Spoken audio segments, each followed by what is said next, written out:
Welcome back to Los Angeles. I'm Chris Stewart. Time for our Bromberg's pregame interview with the head coach of the Alabama Crimson Tide, Coach Nate Oates. Kind of joking just before we went on air here, Coach. It's the first time we've done one of these.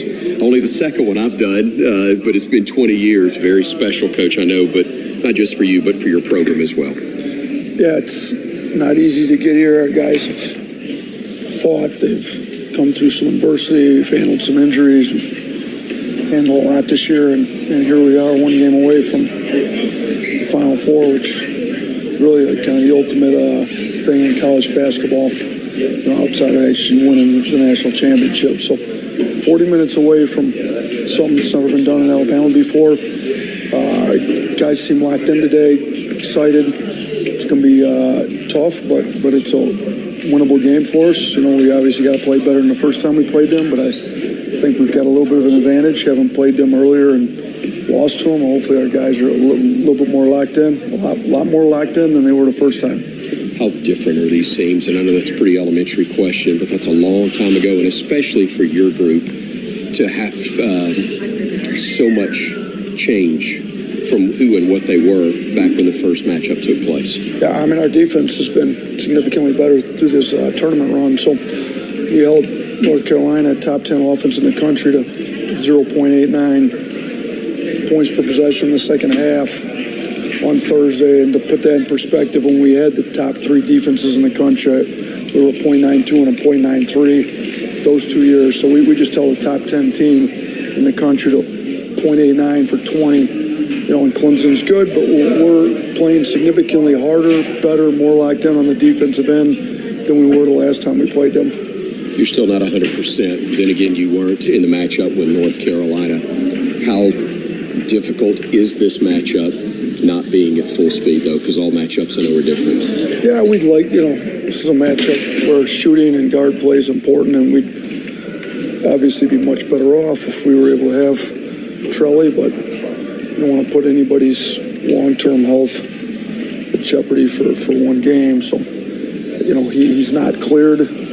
We're hopeful that if we can win this one, he will be cleared by the Final Four. We've got a week between games if we win this one. So, Mark, Aaron, and Ryland are going to play a heavy dose of minutes tonight. Coach, I asked you about this at the press conference yesterday, but your job is to prepare your players even for situations they're not accustomed to. How do you do that when it's a new situation for you as well, such as this matchup in the Elite Eight?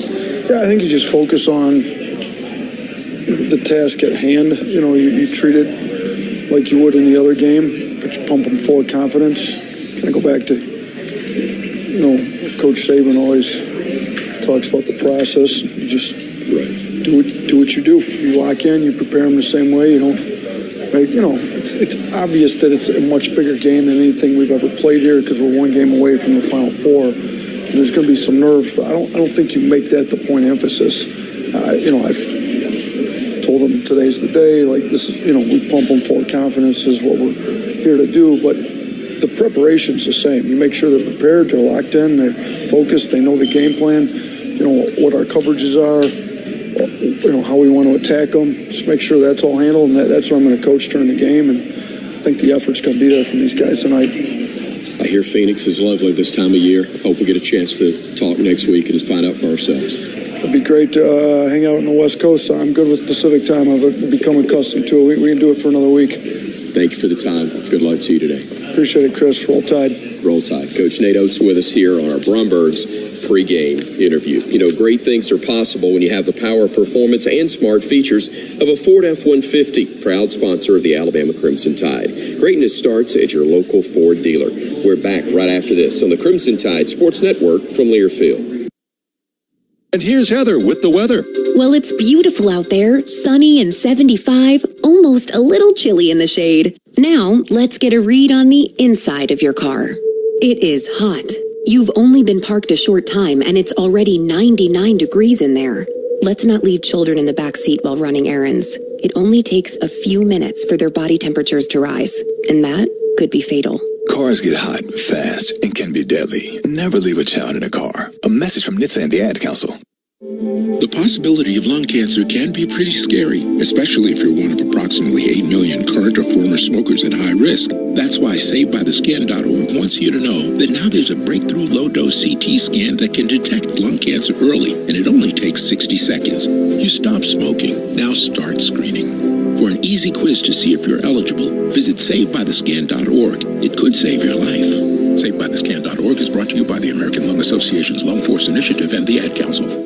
The impact of a meal goes well beyond feeding our bodies, because feeling full can sound like this. How did the interview go? I did it! I got the job! I can't believe it! And like this. Mom, I got first place at the science fair with my volcano project. That's amazing, sweetie. Congratulations. Because when people are fed, futures are nourished, and everyone deserves to live a full life. Join the movement to end hunger at feedingamerica.org/actnow. Brought to you by Feeding America and the Ad Council. Hi, I'm Smokey Bear, and I made an assistant to help you out, because only you can prevent wildfires. Hey, Assistant Smokey Bear. Call me Papa Bear, because I'm grilling up dinner. Do you get it? Yes, good job. So, what should I do with all these coals? Don't just toss them out. Put them in a metal container, because those embers can start a wildfire. I understand. The stakes are high. Ha, ha, ha, ha. Learn more at SmokeyBear.com. Brought to you by the U.S. Forest Service, your state forester, and the Ad Council.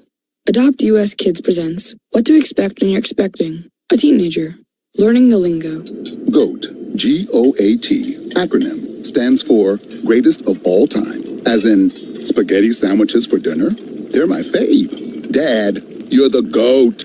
You don't have to speak teen to be a perfect parent. Thousands of teens in foster care will love you just the same. Visit adoptuskids.org. Brought to you by the U.S. Department of Health and Human Services, Adopt U.S. Kids, and the Ad Council. What is dedication? My biggest fear in the middle of my addiction was that my kids wouldn't have a father. And I started thinking, you know what?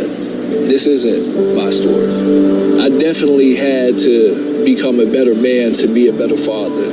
It's important to me that my kids are empowered and truly believe that if they can think it, they can do it. That's dedication. Visit fatherhood.gov to hear more. Brought to you by the U.S. Department of Health and Human Services and the Ad Council.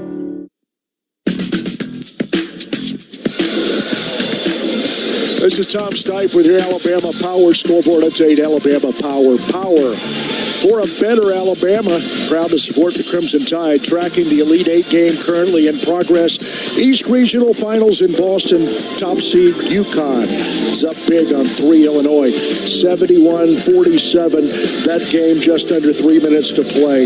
We'll have more from the NCAA tournament in Los Angeles. Come right up. This is the Crimson Tide Sports Network from Learfield. Things we take for granted, ordinary opportunities for parents and their children, can be a foster child's extraordinary. You have the power to do something positive that will change the life of a young person right here in Alabama. Open your heart and open your home to a foster child today. For more information, visit www.dhr.alabama.gov or call 1-866-64-AL-KIDS. Brought to you by the Alabama Department of Human Resources, the Alabama Broadcasters Association, and this station. Hi, I'm Jay Howard, an employee at BASF in Alabama. As a supervisor, I love working with a company who wins by offering great benefits to its team members. With great chemistry, anything is possible. At BASF, we create chemistry around the world through our people and our products. To join a winning team and a great place to work, visit BASF.US/Alabama. That's BASF.US/Alabama. BASF, we create chemistry. We've all been caught up in the little chores that pile up every day. The dishes in the sink, the trash that needs taking out, the pesky check engine light. What I want. Isn't it time to make a change and escape to a whole new world of possibilities? Where there's dinner without dishes, nights filled with adventure, and every day you feel like a winner. A little change can go a long way when you escape every day at Wind Creek Casino and on the Casinoverse app. Hi, I'm Nick Pringle. And I'm Loyal McQueen. Winter is a time for excitement of Crimson Tide basketball, but it is also when viruses that cause respiratory diseases are more rampant into our community. Vaccination is important for everyone, and especially for those who are at higher risk of developing complications, including older Americans and those with medical conditions. Make sure you and your family are up to date on all recommended vaccines, including COVID-19, flu, and RSV. So don't wait, vaccinate. For more information, visit alabamapublichealth.gov/immunization today. Stay safe and roll tide. There's a lot of trash talk in basketball, but great teams let their performance do the talking, like the Ford F-150 truck with smart tech that'll help win the day and leave the competition speechless. That's why F-150 is the best-selling full-size pickup in Alabama. Greatness starts here. See your local Ford dealer, proud sponsor of the Alabama Crimson Tide. Based on S&P Global Mobility Total, U.S. new vehicle registrations for the standard full-size pickup segment RYTD April 2023. Some models, trims, and features may not be available or may be subject to change. Founded in Haleyville, Alabama in 1965 by Hal and Melissa Guthrie, Guthrie's was America's first chicken finger restaurant. Guthrie still uses the family's original Southern fried chicken recipe in every chicken finger they serve, fresh, hot, and fast. Guthrie's Golden Fried Chicken Fingers has been Alabama owned and operated for over 58 years and is still going strong. Come see us soon. Guthrie's, America's original chicken finger restaurant and now an official partner of the Alabama Crimson Tide. For franchise information, visit Guthrie'sChicken.com.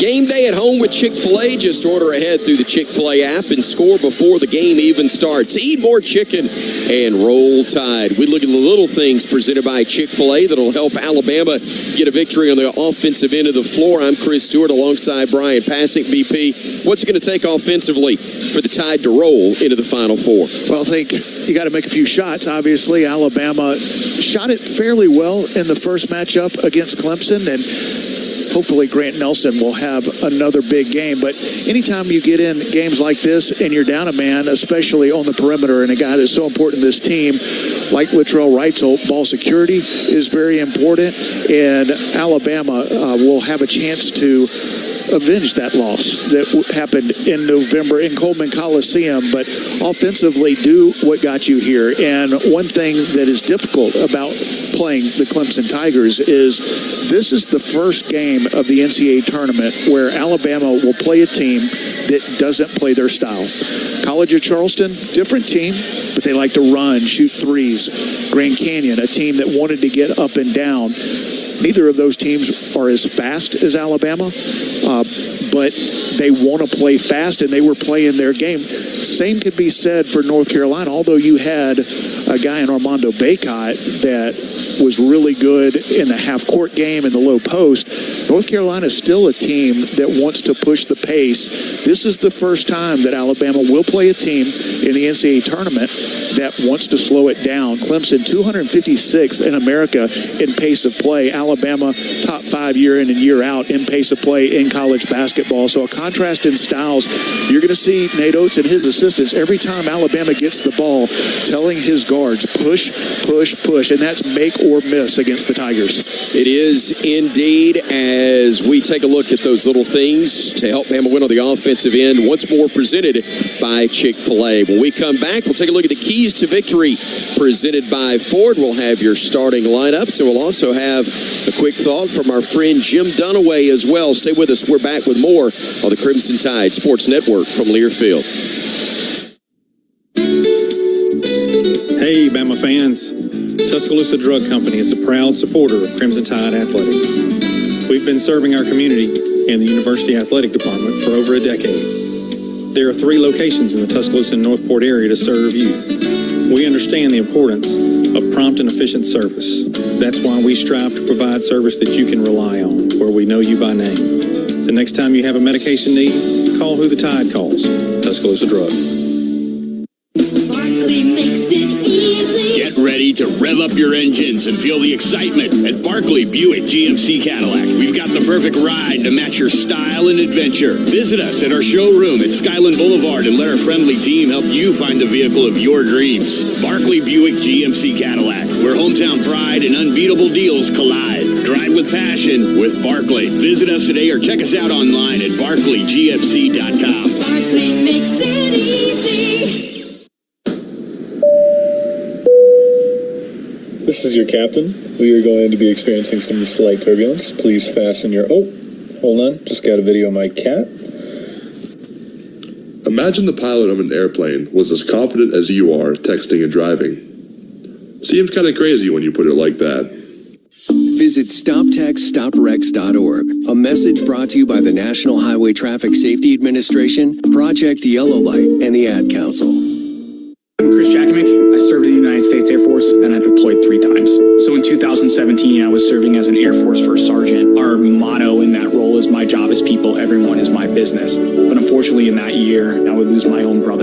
Corporal Adam Jackamick to suicide. The majority of veteran suicides are from guns. I store my weapons securely, not only for myself, but for my family. Store all your guns securely. Help stop suicide.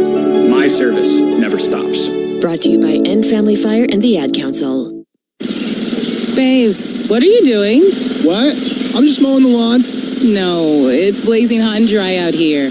Don't you remember? Smokey Bear says. Avoid using power equipment when it's windy or dry. Where'd you learn this? Oh, it's on SmokeyBear.com with many other wildfire prevention tips. Right. Thanks, Honey Bear. Because remember, only you can prevent wildfires. Brought to you by the USDA Forest Service, your state forester, and the Ad Council. Mario fue pintor más de 30 años. Cuando me dijo que se le estaban olvidando las cosas, fue difícil. Un día me dijeron que pintara el marco del lado por dentro y pinté el lado de afuera. Yo le diría a la gente que le diga a su familia lo que está pasando con él. Si algo se nota diferente, podría ser Alzheimer. Es momento de hablarlo. Visita alz.org/nuestras historias para saber más. Un mensaje de The Alzheimer's Association y The Ad Council.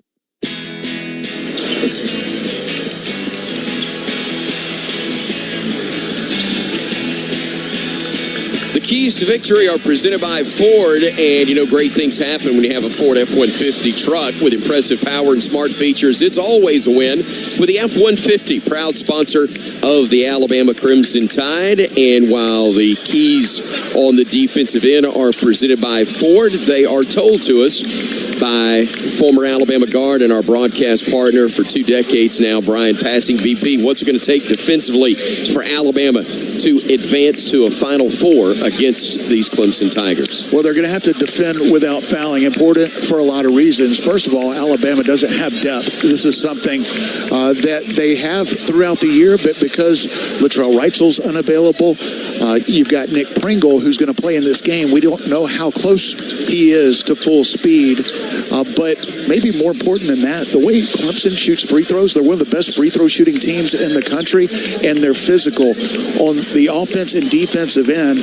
Alabama has done a much better job defensively in the NCAA tournament, and they've been able to balance defending aggressively and physically, but do it for the most part without fouling. That'll be a key in the game tonight.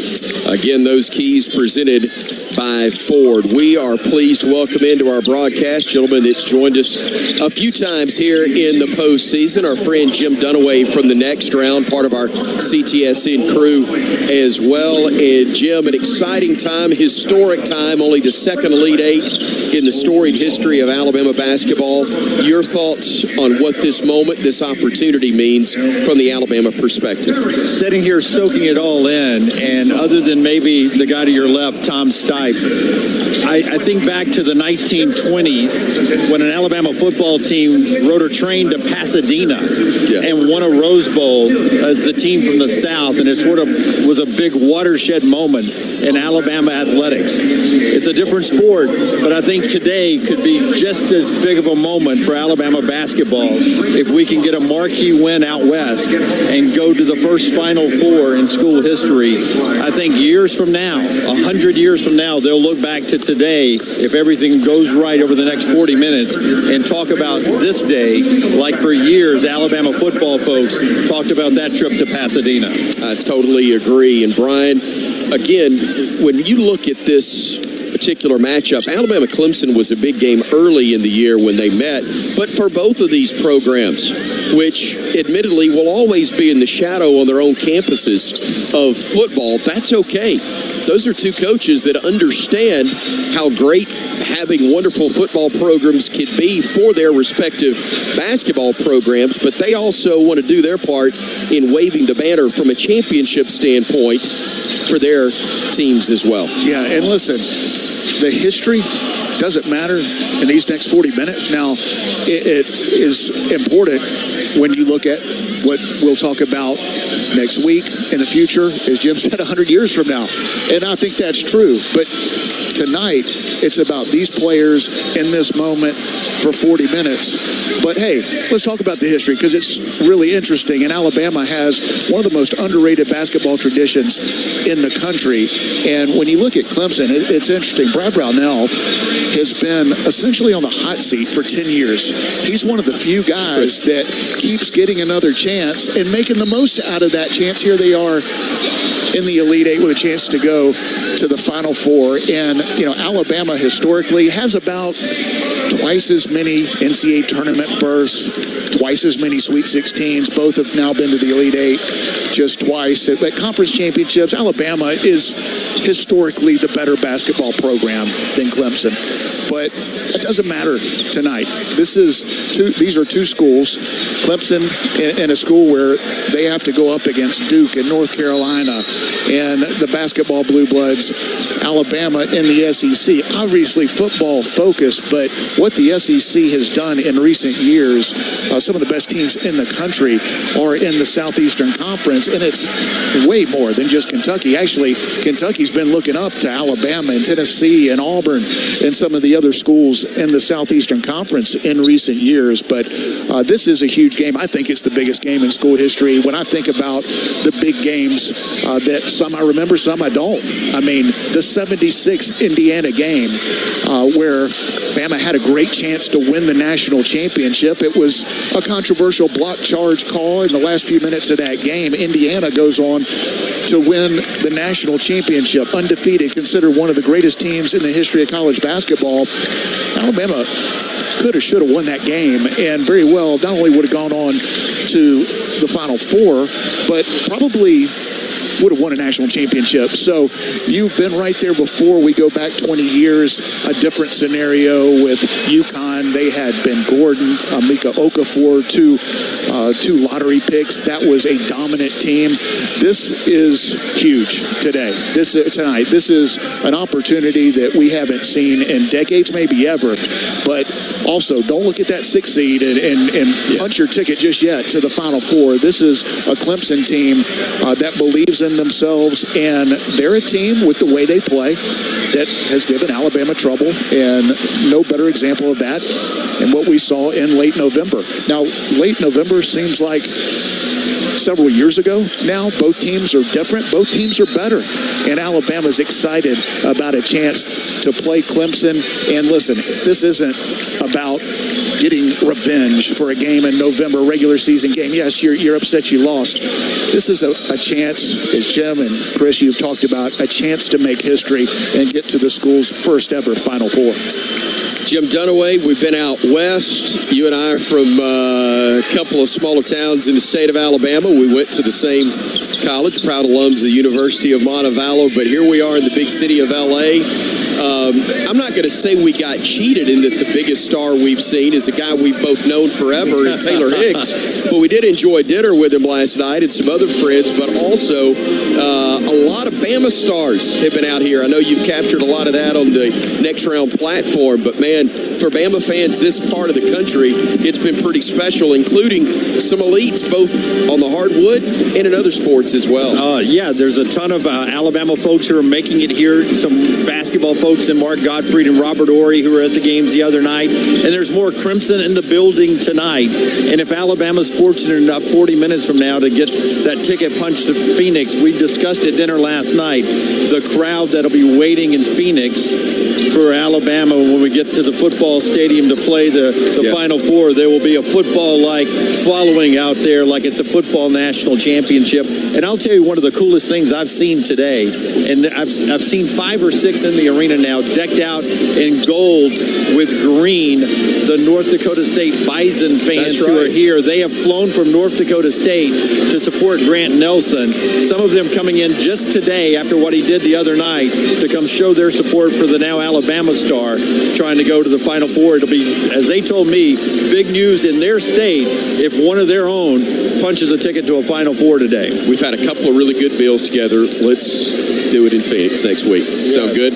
Yes. I don't know if there are any restaurants built before 1920 in Phoenix, but if there is, Stipe will find them. Stipe will find him. He is 2 for 2 on this trip. Bama basketball. 1 for 1, trying to get to 2 for 2. Jim, thank you so very much. Jim Dunaway from the next round and part of our Crimson Tide Sports Network crew, kind enough to be with us as well. When we come back, we'll have the starting lineups presented by Walk-On Sports Bistro. Scratch-made dishes, wall-to-wall TVs, craft beers, and cocktails. Dig into mouth-watering menu items like po' boys, gumbo, and voodoo shrimp, plus fan favorites like juicy burgers and fresh salads. Find your nearest location or order online or in the app. Walk-On Sports Bistro for the win. We're wrapping up our Ford pregame show. Next up, the tip-off, the Elite Eight, Alabama and Clemson. Next on the Crimson Tide Sports Network from Learfield. This has been the Ford pregame show. Ford, visit your local Ford dealer.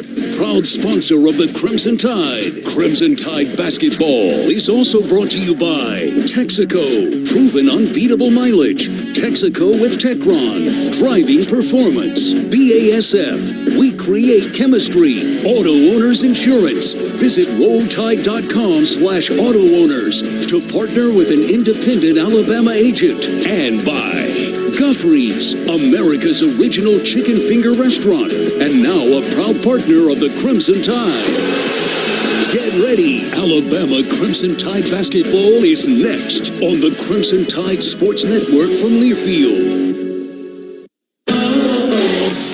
At Red Diamond, we know that there's simply nothing better than the perfect sip of fresh brewed iced tea. And we've been working hard to make sure choosing Red Diamond is always easy, with only simple ingredients: water, tea leaves, and pure cane sugar, or no sugar. We make sure our tea tastes like, well, tea. Stop by your local cooler and pick up a gallon for a perfect sip today. Red Diamond. Perfect's not easy. Looking for the perfect match? Oh, yeah. Look at you. Find a vehicle you'll love at the Toyota Ready, Set, Go event. Toyota, let's go places. Lease a new 2024 Toyota RAV4 LE for $329 a month for 30.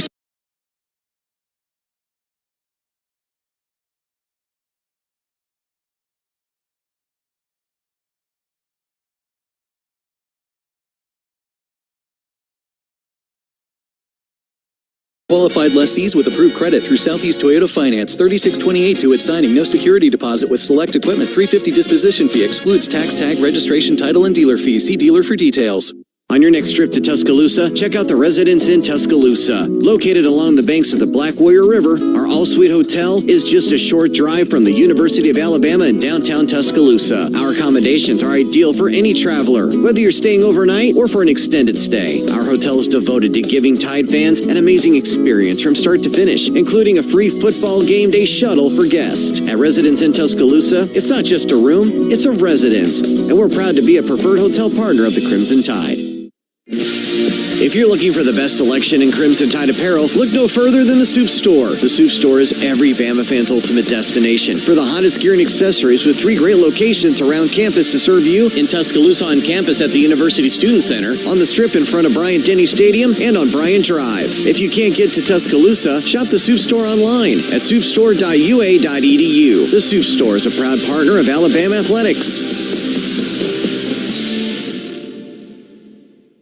Are you sick of pretending to like boring hard seltzers that leave you feeling bloated? Tired of drinking the same old light beer? No time to make a mixed drink with all those complicated ingredients? Then it's time for you to try something different. Beatbox is the official party punch of the University of Alabama. Packing an ABV punch, each Beatbox is bursting with delicious flavors. Beatbox is low sugar and resealable, so you can always take the party on the go. There ain't no party like a Beatbox party. Roll Tide. Please drink responsibly. Must be 21 or older. The passion, the tradition, the rivalries. Sirius XM is your destination for all things college sports, and we've got you covered. On SEC Radio, there is complete coverage of every school in the conference, including live games, plus 24/7 talk and analysis. So cheer along on the Sirius XM app and listen to your favorite team anywhere. And now you can get 3 months of Sirius XM free. Subscribe now. See all for details at SiriusXM.com/SEC Sports.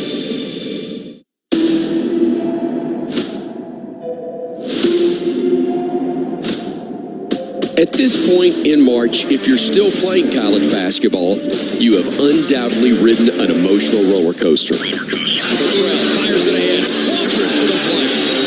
Left alone, dead on three. Oh, Mark Sears, a huge fake first three. He missed it. Rebound, Diabate goes in off the glass. Count it, and he's fouled. Nelson trying to make it a 4-point lead. Oh, and he does.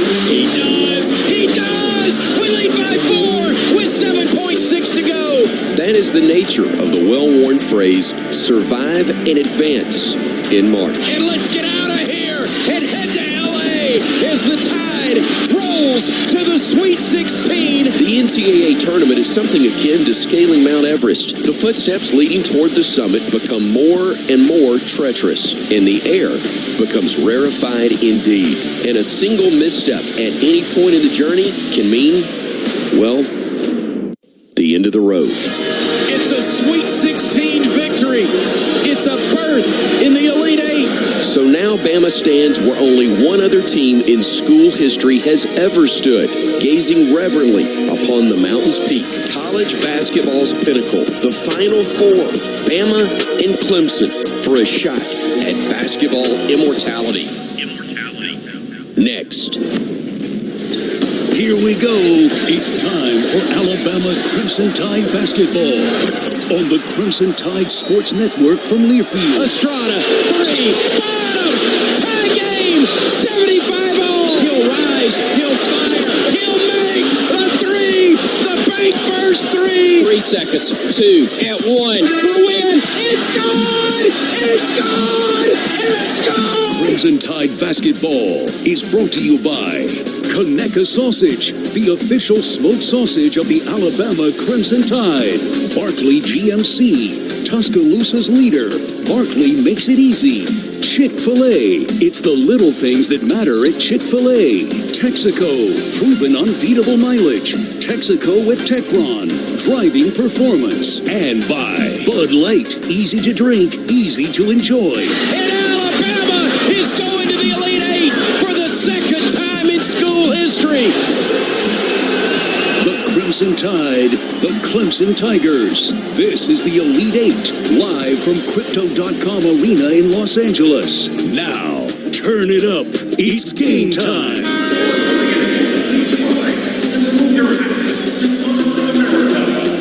Support our freedom at home and abroad. The presentation of the colors is provided by members of the UCLA Air Force ROTC Color Guard. And now, please join one by one in the singing of our national anthem.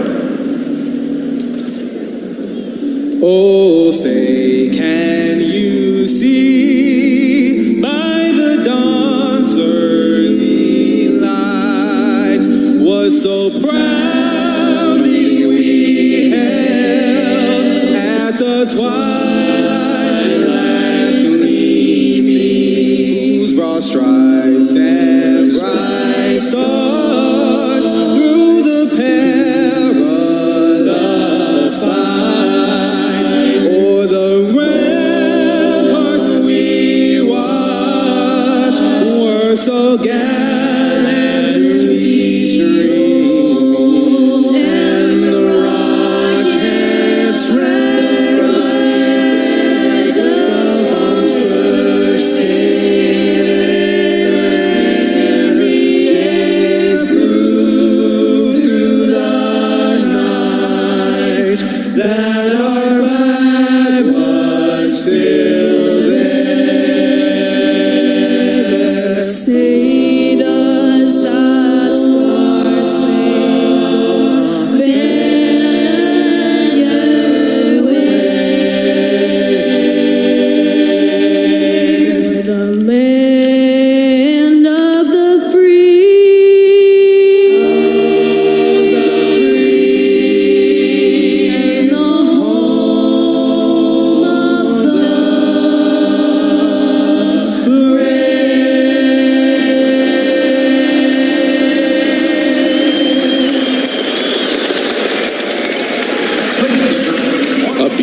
rendition of our national anthem taking place here at Crypto.com Arena prior to our matchup between the number 4 seed in the West Regional, the Alabama Crimson Tide, the number 6 seed, the Clemson Tigers.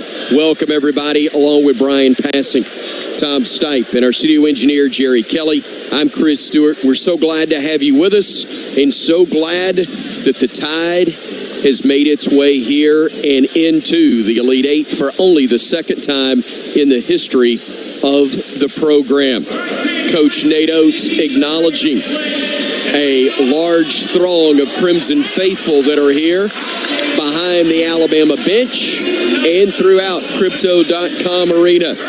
It is not a packed house. It's very close to it, but it's not packed. Brian Passink, Alabama and Clemson didn't get the memo that it was supposed to be North Carolina and the Arizona Wildcats taking part in this matchup here tonight to decide who goes to the Final Four. Yeah, listen, that's all we've heard about leading up to the Sweet 16 here in the West Regional is what a great finale that's going to be between North Carolina, the 1 seed, and the team that more people probably picked to go to the Final Four in Arizona. Caleb Love, the former North Carolina Tar Heel that led them to a national championship game appearance, was going to play his old school.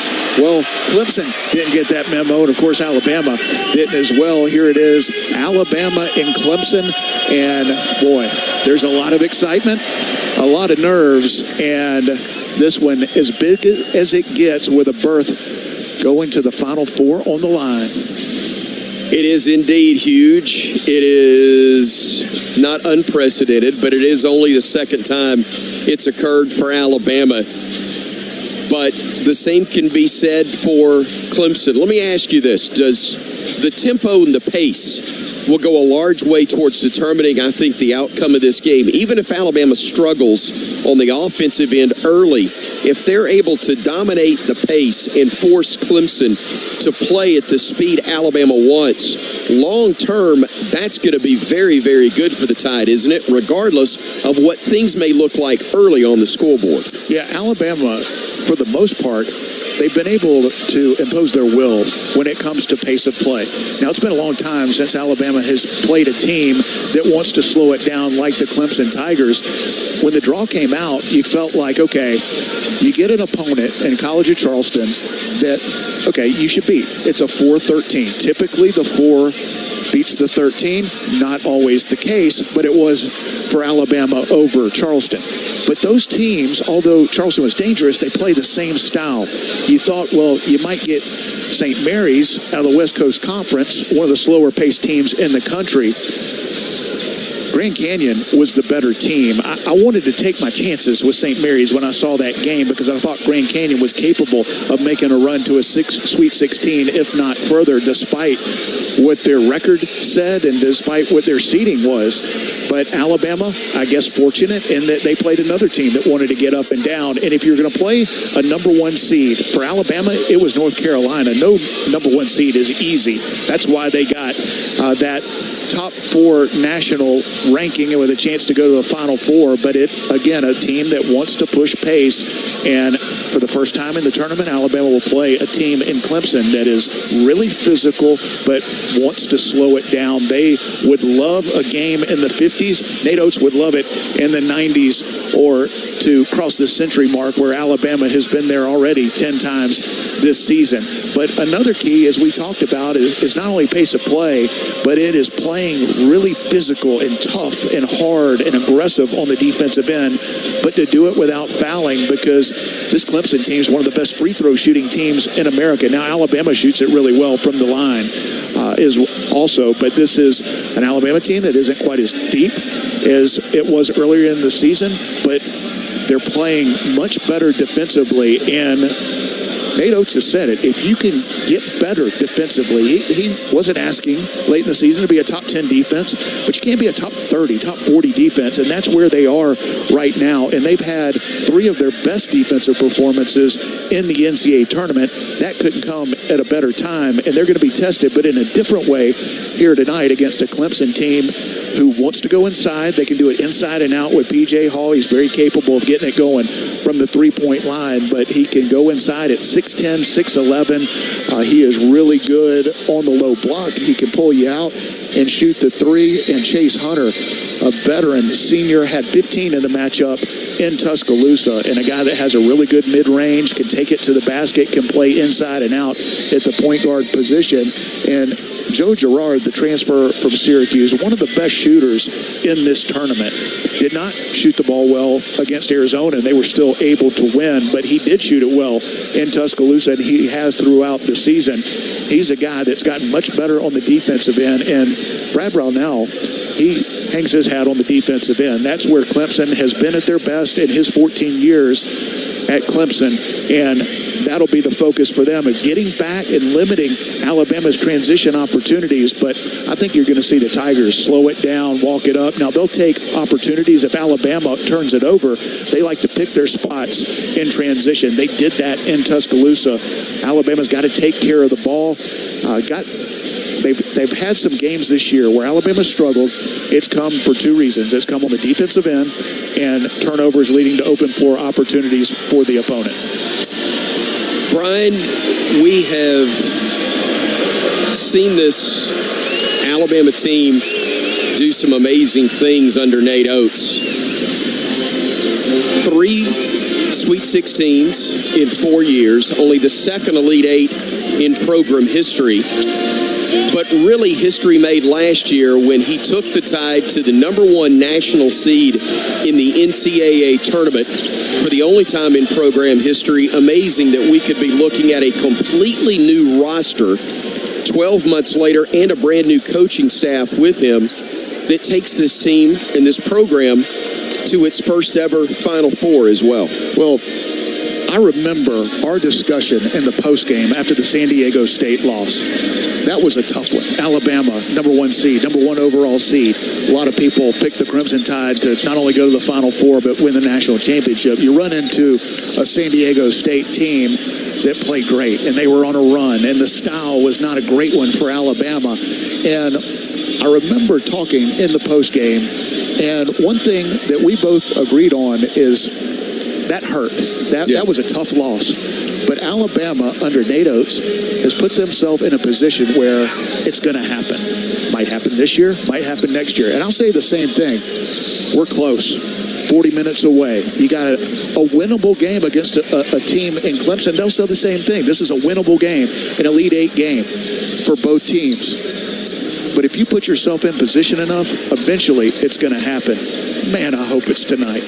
But if it's not, it's going to happen. I guarantee Alabama's going to be in a Final Four under Nate Oates. And, man, I hope that guarantee comes true in a couple of hours. Yeah. But if you do what he's done in terms of recruiting, style of play, his teams get better. The player development is as good as anywhere in college basketball. He's replaced his entire roster, his entire staff. And here we are in the Elite 8, 40 minutes away from the Final Four. Alabama has established itself under Nate Oates as one of the premier basketball programs in the country. That's not changing regardless of the result here tonight. With that being said, let's go win it.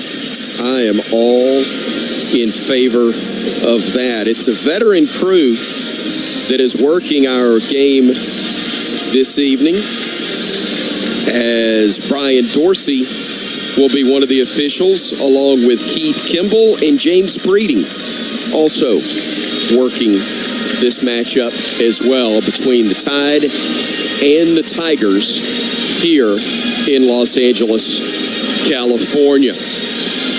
We are just about a minute or so away from them sending the teams to their respective benches, and then we'll, thanks to the magic of Tom Stipe, be able to bring you the introduction. Okay, maybe it's not magic, but it's still pretty impressive. We'll be able to let you feel what it's like in the arena and hear the introduction of the starters. You won't be able to see the lights getting dropped, but it is, Brian, interesting. We've got only a few seconds, but as you pointed out on the way in, this is one of two nights where you got a standalone game. The only one taking place right now, and I guess there will be one, I should say, standalone at a venue. Right. At tonight, a venue, yeah. and Each of the Elite finals. 8 games are single games. It's the only teams left in town, Alabama and Clemson. One of these teams is going to cut down the nets tonight and head to the Final Four. The only other night where you do that is Monday night in Phoenix, the winner of the national championship. Special night tonight for the Alabama Crimson Tide. Special indeed, and hopefully one that we're going to want to remember positively for the rest of our lives as the Tide and the Tigers are out on the floor. The lights, as I mentioned, are being dropped, and we will turn it over to the public address announcer here inside Crypto.com Arena as they're playing our song. And once it wraps up, we'll let you hear everything else taking place now.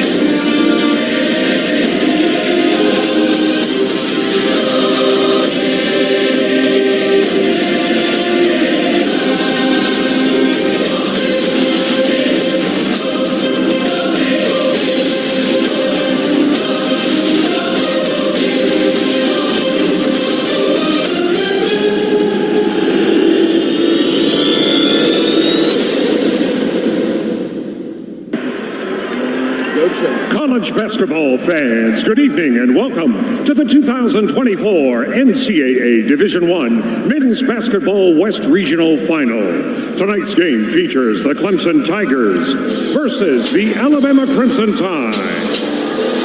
And now, let's meet the starting lineups. At forward for Clemson, a 6'8 junior from Loganville, Georgia, number 4, Ian Shefflin. At forward for Alabama, a 6'11 senior from Devils Lake, North Dakota, number 2, Grant Nelson. At forward for Clemson, a 6'10 senior from Cheltenham, Pennsylvania, number 5, Jack Clark. At forward for Alabama, a 6'10 senior from Seabrook, South Carolina, number 23, Nick Pringle. At center for Clemson, a 6'11 senior from Spartanburg, South Carolina, number 24, P.J. Hall. At guard for Alabama, from Muscle Shoals, Alabama, 6'1 senior, number 1, Mark Sears. At guard for Clemson, a 6'5 senior from Atlanta, Georgia, number 1, Chase Hunter. At guard for Alabama, a 6'6 sophomore from Dallas, Texas, number 3, Ryland Griffin. At guard for Clemson, a 6'2 senior from Glen Falls, New York, number 11, Joseph Gerard III. And at guard for Alabama, a 6'3 senior from Woodbury, New Jersey, number 55, Aaron Estrada. And introducing the head coaches for Clemson, Brad Brownell. And for Alabama, Nate Oates.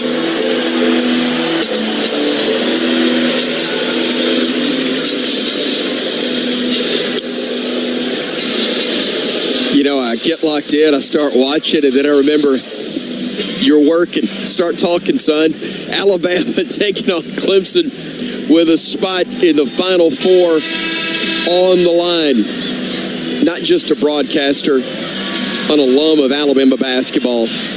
Tell me what you're feeling right now, seconds before tip. Man, I'm nervous. I'm excited. I'm nervous. And I know a lot of Alabama fans. And listen, former players, I've heard from a bunch of former players today, old teammates, and they're as excited as if they were playing. And I hope these guys in crimson and white aren't as nervous as I am or some of these fans are. But it's just exciting. It's a great opportunity. Did not think when this team was 6-5 in the non-conference that we'd be calling an Elite Eight game with a chance to go to the Final Four. They have handled the adversity. They've gotten better in areas that they needed to, and now they are 40 minutes away from the promised land. They look locked in. They look focused. They look ready to keep dancing. Alabama wearing the Nouveau Retro unis, if you will. The higher seed, Bama wearing the white. It's got the new look Crimson Tide jersey. The old school Block A with the elephant jumping through it on the shorts. Clemson white lettering and wearing that color as their road unis. Brian Dorsey will stride to center court, step between P.J. Hall and Nick Pringle. He's going to throw the ball in the air. The tap is controlled in the backcourt to our left by the Tigers, and we're underway. Front court with it is Chase Hunter. Surveying the Alabama defense, he will look to his left, gives it off to Shefflin. Throws it in the low post to Hall, working against Pringle. He will spin to his right. He'll get into the lane with the whole team, but he shoots a jump hook and gets it to go anyway, and it's 2-0 Tigers. Yeah, the double team came from Grant Nelson a little bit late, and P.J. Hall able to knock down the floater. Estrada to Pringle, top of the arc. Looking to his right, he'll dribble that way a couple of times. He'll pick it up, he'll flip it over to Estrada. Three, no good. Rebound tipped and controlled by Hunter, and the Tigers will come the other way. They'll flip it ahead now to Clark on the near wing. To Shefflin. A dribble and a handoff goes to Gerard. Lets a defender fly by, shoots a three, misses badly, and it's rebounded by Rylan Griffin. Here comes the Tide front court. Almost a minute into this one, down 2-0. Griffin off of a screen, goes to his right, stops, looks, gives it off. Estrada driving right against Gerard, gets underneath the basket, up strong, rolls off the rim left side, no good. Ball knocked out of bounds, touch last by Sears and Alabama. Possession will belong to Clemson with 18:52 to go opening half. 2-0 Tigers with the lead. Good move by Aaron Estrada. Got the ball inside, not able to finish at the rim. There should be some opportunities at the rim. This is a long, big Clemson team, but they're not a great shot blocking team. I expect Alabama to try to take advantage of that. Hunter near side to Shefflin. Shefflin back up top to Hunter. He'll work off a screen. He'll stop at the elbow. He'll throw it inside, and Shefflin on the pick and roll gets the easy flush. 4-0. Clemson with the lead. 18:27 and moving time left first half. Here's Griffin to Sears off the screen. Gives it inside. Nelson knifed it. They're going to call him for an offensive foul as Hall took the charge. And Alabama, a little rattled. Nate Oates looked at Keith Kimball and said, "You sure about that one?" Tough first foul on Grant Nelson. Yeah, and listen, a key in this game is Grant Nelson staying out of foul trouble. A big reason he played so well against North Carolina. The simple fact that he was on the floor and didn't get in foul trouble against the Tar Heels. Shefflin with it, dribbling to his right. Wanted a backdoor cut, couldn't find one. He'll back in against Nelson. He'll spin, he'll shoot, and he will score. And it's 6-0 Tigers early. 17:56 to go first half. Bama pushes, though, with Estrada. Back to Sears, top of the arc. Fires it back to Estrada. Fakes a three, drives in, kicks it back out. Sears, deep three, no good. Long rebound controlled by Clark for the Tigers, and they'll bring it ahead. Not the start we wanted, but we're a long way from the finish line as they work it down to the low block left side. Clark cut off, works it back out, or actually Hunter giving it off to Hall. Feeds it now to Gerard. Driving, stepping back. Baseline jumper, no good. Rebound snatched out of the air by Nelson. Gives it off to Estrada. What do you say, fellas? Let's try scoring. Here's Estrada giving it off to Grant. Fakes a three, narrowly walked. Gets into the lane, kicks it around to Estrada. One more, all alone. Griffin, three, no good. Rebound Nelson, lays it up and in, count it, and he is fouled. An and one opportunity upcoming from Grant Nelson as he got bumped on the putback. There's an offensive board, a follow-up, and an and one for the Tide coming here. Well, maybe the play of the game against North Carolina was a pass from Mark Sears with under a minute to play, an and one from Grant Nelson. He hasn't had many of those this year, but a huge three-point play against North Carolina, and nice pass, it was a nice pass from Aaron Estrada into the corner. Rylan Griffin missed it, and Grant Nelson able to finish. He got the and one opportunity. By the way, that foul was called on Hunter. It's Clark with it at the elbow, flipping it to Gerard, back to Hall. He'll try a deep contested three, no good. Rebounded Griffin. Here comes Bama the other way, down 6-3. Rylan changing directions, working three for the Tide, bottom. A first three of the game for Alabama. We're knotted at 6 with 16:42 and ticking time left here in the opening half. Rylan Griffin so aggressive against North Carolina. 19 points. Did most of that damage from the three-point line after missing on the last possession. No hesitation there. Hall with it, top of the arc. Dribbling to his left, giving it off to Shefflin. Shefflin working against Nelson. Shefflin trying to back his way down. Jump hook, and they're going to call a foul on Nelson on the way up. That's 2 on Grant. He thought he got it clean. Instead, a very big foul before we get to the under 16 media timeout. Grant, you can't put yourself in that spot, buddy. Accurate or not, can't put yourself in that position. Ian Shefflin was so good in Tuscaloosa. Had 14 rebounds, 6'8", 240, just muscled his way inside. Not a ton of contact. Couple of tough fouls on Grant. Looked like the defender didn't get there in time on the offensive foul. Just a simple post-up move. Looked like Shefflin lost the ball. There's a little contact down low. Tough calls, but goes against Grant Nelson, who will have to check out. Shefflin hits both free throws with 16:21 to go. It's the Chapel Hill, North Carolina native, Jaron Stevenson, who'll check in to replace Nelson. Pringle lets a defender go by, gives it off to Estrada, goes to his right, steps back, goes left, stops, flips it over to Sears. Mark into the paint, fakes a shot, gives it off to Estrada, short corner left side. Estrada hesitates, spins, up and under move, no, kicks it over to Stevenson. Ball, no good. Weak side rebound, Estrada looks, finds Sears, all alone, three, no good. Rebound tipped into the air twice, batted around in the corner, saved by Estrada. Driving in, flips it to Pringle, lays it up, no good, but he's fouled. He'll have 2 shots when we come back to L.A. 15:42 to go in the opening half. NCAA West Region Final. The Tide and Clemson, 8-6 Tigers with the lead here on the Crimson Tide Sports Network from Learfield.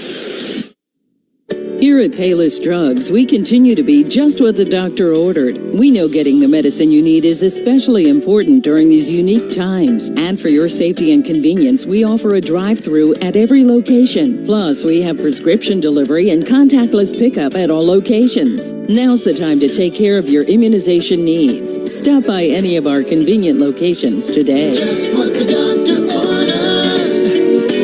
Payless Drugs.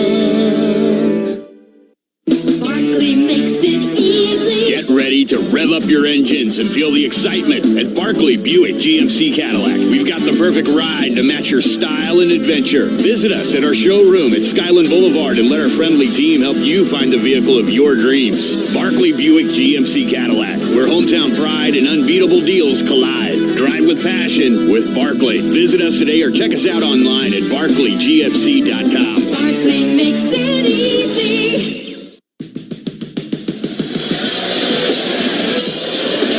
This broadcast of the NCAA Division I Men's Basketball Championship is authorized under broadcast rights granted by the NCAA through Westwood One. It is intended solely for the private, non-commercial use of our audience. Any reproduction, transmission, or other use of this broadcast without the express written consent of the NCAA and Westwood One is strictly prohibited. Let's pause 10 seconds for station identification. This is the Crimson Tide Sports Network.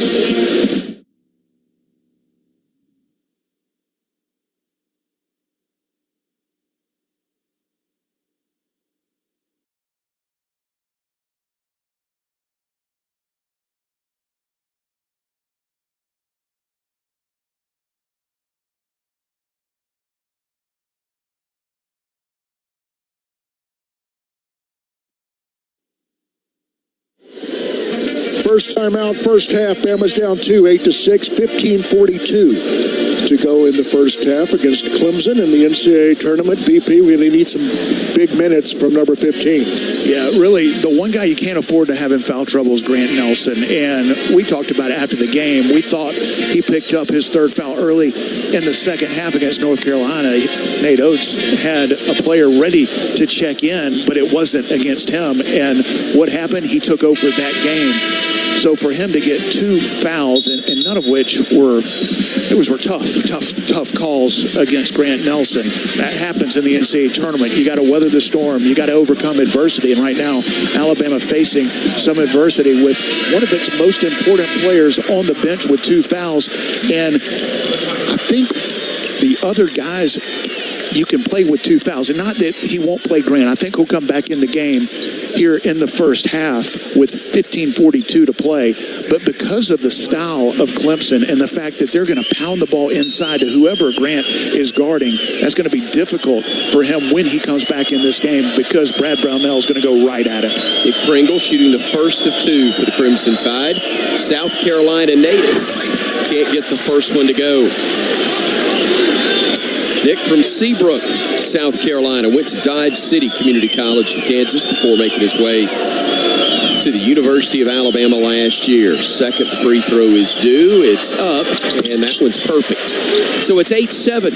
Clemson still on top, 15:42 to go in the opening half. Freshman Sam Walters has checked in for Alabama, joining Stevenson, Sears, Pringle, and Estrada.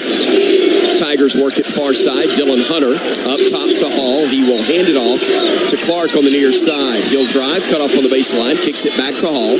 Fakes a 3, tried to drive, got cut off. Gives it back to Clark, driving inside, had it knocked away, out of bounds, touch last by Jaron Stevenson.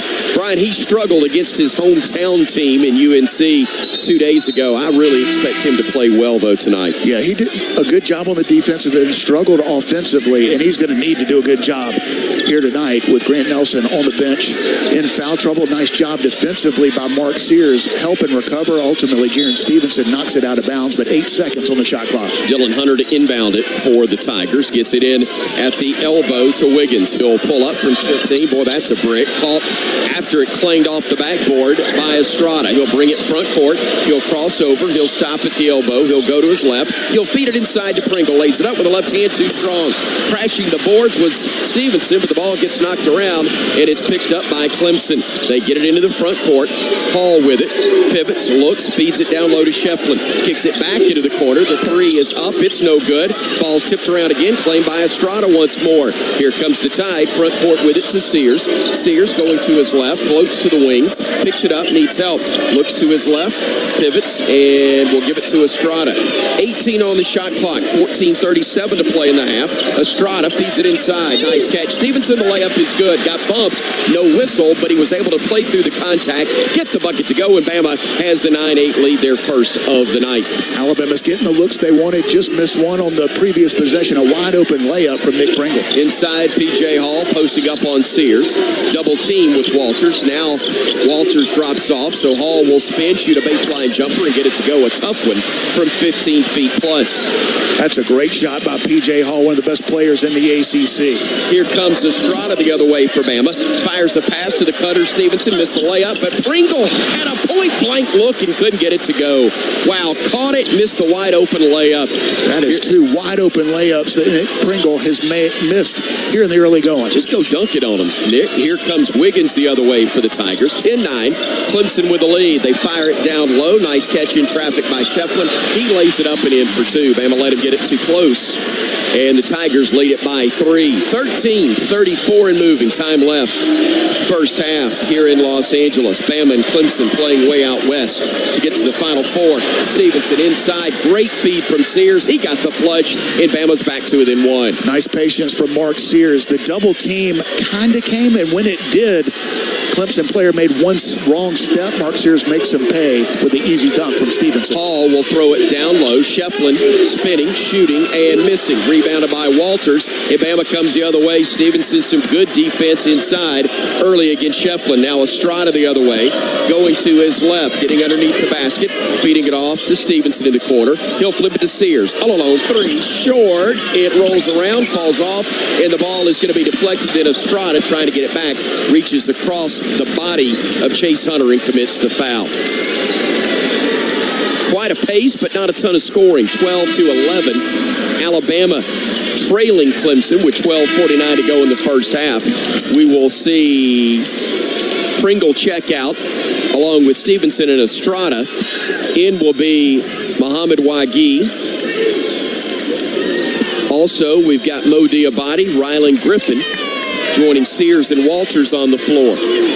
Alabama 4 for 14, 29%, but getting really good looks, just missing some at point-blank range. Clark throwing it down low into the post to R.J. Godfrey, trying to post up on Wagi. Spins, has it blocked out of bounds. Great play. Muhammad Wagi able to knock it out of bounds. Godfrey hurt us in the first matchup. His quickness at 6'8", 228 was tough for Alabama to stop in matchup number 1 between the Tide and the Tigers in Tuscaloosa. Tigers looking to get it in. They just beat the 5-second count as they get it to Girard at the timeline in front of us near side. A deep three is off the mark, no good. Rebounded Diabate, and Mo will bring it ahead. He'll leave it now for Sears, who gets it front court. Bama trailing by 1 as Griffin thought about it from 30, instead says back up. He'll look to his right. He'll dribble, though, to his left. Now he lets it fly from deep. That one rolls off. Tip Wagi, no. Rebounded the miss. Had it stripped. They go to the deck. There's a tie-up, and a reach-in foul is going to be called on Muhammad Diabate. Tough call right there. Probably should have been a jump ball sooner. The arrow would have favored Alabama. Instead, we played on, and the foul will give it to the Tigers with 12:05 remaining. Great effort by Alabama, getting on the floor for the loose ball, not quite able to tie it up, and Clemson gets it back. 12:05 and ticking. Time left first half. Thought we had a media timeout, but we didn't get to the under 12 yet. 12-11 is the score. Clemson with the ball in the lead. Spinning with it will be Wiggins. They fire it into the low post to Godfrey. Godfrey spinning to his left. Tough shot, left hand. Got it to go, and he's fouled by Muhammad Wagi. 11:48 remains in the opening half of play. It's 14-11. Clemson with the ball with the lead, and a free throw upcoming when we come back on the Crimson Tide Sports Network from Learfield. There's a lot of trash talk in basketball, but great teams let their performance do the talking, like the Ford F-150 truck with smart tech that'll help win the day and leave the competition speechless. That's why F-150 is the best-selling full-size pickup in Alabama. Greatness starts here. See your local Ford dealer, proud sponsor of the Alabama Crimson Tide. Based on S&P Global Mobility Total, U.S. new vehicle registrations for the standard full-size pickup segment RYTD April 2023. Some models, trims, and features may not be available or may be subject to change. When you live in SEC country, you feel it everywhere you go. The traditions and rivalries surround you. As much as you celebrate the game, Regions celebrates your financial wins even more. And like SEC fans, we'll never quit. Because in an SEC world, we're the SEC Bank. Regions, official bank of the SEC. Member FDIC.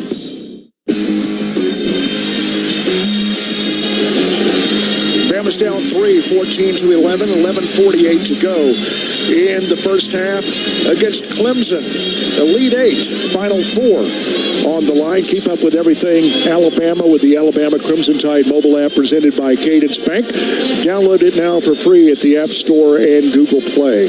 Tom Stipe, Chris Stewart, Brian Pasick, the Three Musketeers. We travel everywhere to see the Tide play. BP, we got good minutes in Spokane from a pair of Mo's. Diabate in the second game, Wagi in the first game. Going to need him tonight. Yeah, especially with the foul trouble. You've got Grant Nelson already with 2 fouls. He just checked back into this game, and it is so important for him to be able to stay on the floor. And you know, with the pace of play of Clemson, Brad Brownell is going to take his time, and he's going to go to that matchup. He's going to pound the ball inside, depending on who Grant Nelson is guarding. Be interesting to see who he's matched up with, but this is looks to be a game that you're going to have somebody step up. You mentioned Mo Diabate has played so well against Grand Canyon.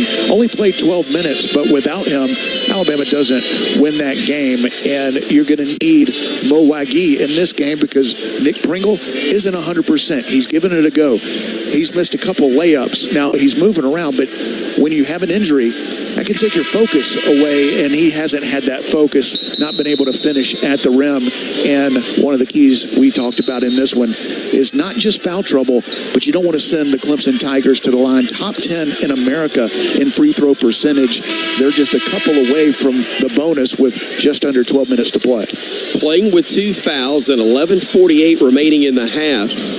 Grant Nelson is back in the game. Pringle is also back in, along with Sears, Estrada, and Griffin. So the starting 5 for Nate Oates is on the floor right now, as at the free throw line is R.J. Godfrey for Clemson, trying to convert the and one and give them a 4-point lead, and he does just that. 6 has been their biggest lead. They're up 4 right now. Bama's led by 1 for a brief moment. Here's Pringle with the basketball. Looking for a lob, but getting bumped as he cut to the basket was Nelson, and that threw the timing off. And so Bama turns it over. A mistake there by the Tide, and good defense also by Clemson. And that's the physicality of the Clemson Tigers. They're going to bump cutters, not allowing Grant Nelson to run free. Nick Pringle should have waited just a second to make sure he was there. He didn't, and Bama turns it over. They throw it down low to Hall, posting up on Pringle. Behind the back pass, sails into the area where the Alabama cheerleaders are. It's a good thought, but a horrible execution on Hall's part as he throws it away, and Bama will get it back. That'll be turnover number 2 for Clemson, I believe. Yeah, Grant Nelson was sneaking over, about to double team, and forced the turnover. Nelson with the basketball, hands it off to Sears. All alone, 3, no good. Rebound, Pringle lays it up and in for 2. Got his first field goal, and Alabama, with 11 minutes to go, is back to within 2 here in the first half. And very easily could have been an and one. Got hit on the forearm as he finished. Tigers working into the low post. Hall trying to spin against Pringle. Puts his shot up, no good. Rebounded by Grant Nelson, and the Tide comes the other way, looking to tie or regain the lead with a 3. Here's Sears with it, top of the arc. Going to his left against Hall, goes downhill, lays it up, missed it. May have gotten bumped, but no whistle. And here comes Clemson the other way with Girard, giving it off to Hall, a dribble to his left, and a handoff to Hunter. Hunter thought about it. Instead now will look into the low post. They've got a mismatch. Girard lays it up, got fouled, and he will have a chance for another and one. That's Godfrey, actually, who got the layup to go, and Mark Sears is going to be called for the foul. Yeah, Mark Sears got matched up on the 6'8", 230-pound Godfrey, and Clemson recognized it, went inside. Mark tried to strip it, got him on the forearm, and another 3-point play opportunity for Godfrey. Well, we got to get them in some tempo, don't we, Brian? And got to get Mark Sears going. Godfrey hits the and one, his second in this first half, and Alabama trails at 18-13. 10.5 to go before intermission. Griffin giving it up to Pringle. Now left side to Estrada. Aaron picks up the dribble, top of the arc, feeds it to Sears. Mark 0 for 5 from the field, 0 for 4 from beyond the arc. Goes to his right, gives it off to Estrada. Got cut off, drives down the lane to the rim, changes hands, could get the shot to go. Hall clears the miss, and here come the Tigers the other way. Hunter with the basketball, calling for a screen. Gets one from Godfrey. He will keep the dribble alive, though, Will Hunter, out high. Chase Hunter giving it off to Hall, top of the arc. They'll feed it inside again. Had it stripped by Estrada. Ball goes out of bounds, touch last by the Crimson Tide. Boy, Godfrey getting the ball exactly where he wants every time. Alabama's going a little bit smaller than Clemson is, and you've had Godfrey down on the low block a couple of times at 6'8", matched up against an Alabama guard. Hall with it at the elbow, hands it off to Girard, giving it off left side to Hunter. He'll drive into the lane, puts up the floater, and rattles it in. Shot that one over Nelson. And with 9.5 to go, it's 20-13. Clemson with a 7-point lead. Now here's Sears driving downhill. Got bumped, put it up, wouldn't go.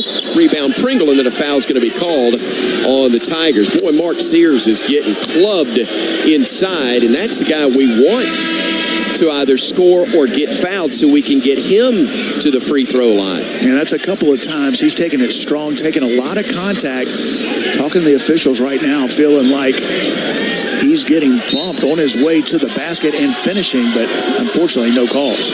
Bama looking to inbound it. Estrada getting it to Sears in the paint. Up and under move, had it knocked away, got it back, and then a steal by Clemson. Going in will be Hunter. He lays it up, and he got it to go, and they're going to call a foul on Riley Griffin, who may have injured himself in the process. He is grabbing his right hamstring right now, and he is slow to get up. That is not a good sign with 9:17 remaining in the first half. He is not getting up just yet. Clark Coulter, who has been way too busy as of late, the athletic trainer for the Crimson Tide, coming over to talk to him, as is Nate Oates, and he's not putting a ton of weight on his right leg. Now he says he's okay, and he's going to stay in, or is he? Limping a bit, and that is, again, cause for concern regardless of how this plays. I think they're going to get Ryland to the bench for a second. He says he's okay, but we got to get Sam Walters in to give Griffin a little bit of a breather. Yeah, he's favoring that right leg, and he's had a lower leg injury late in the season that he suffered in the loss at Florida. But the good news is he wanted to stay in the game, and he asked Nate Oates to stay in. It'll be Sam Walters, but another three-point play opportunity coming up for Clemson.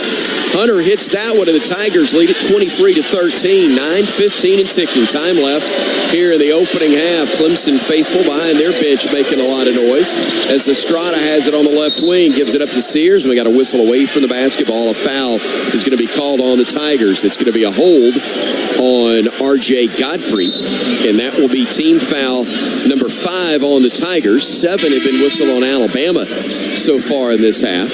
We'll see Godfrey exit and Chauncey Wiggins come in to replace him. And on Godfrey, that is his second, thankfully, because that's the only defense for Godfrey so far.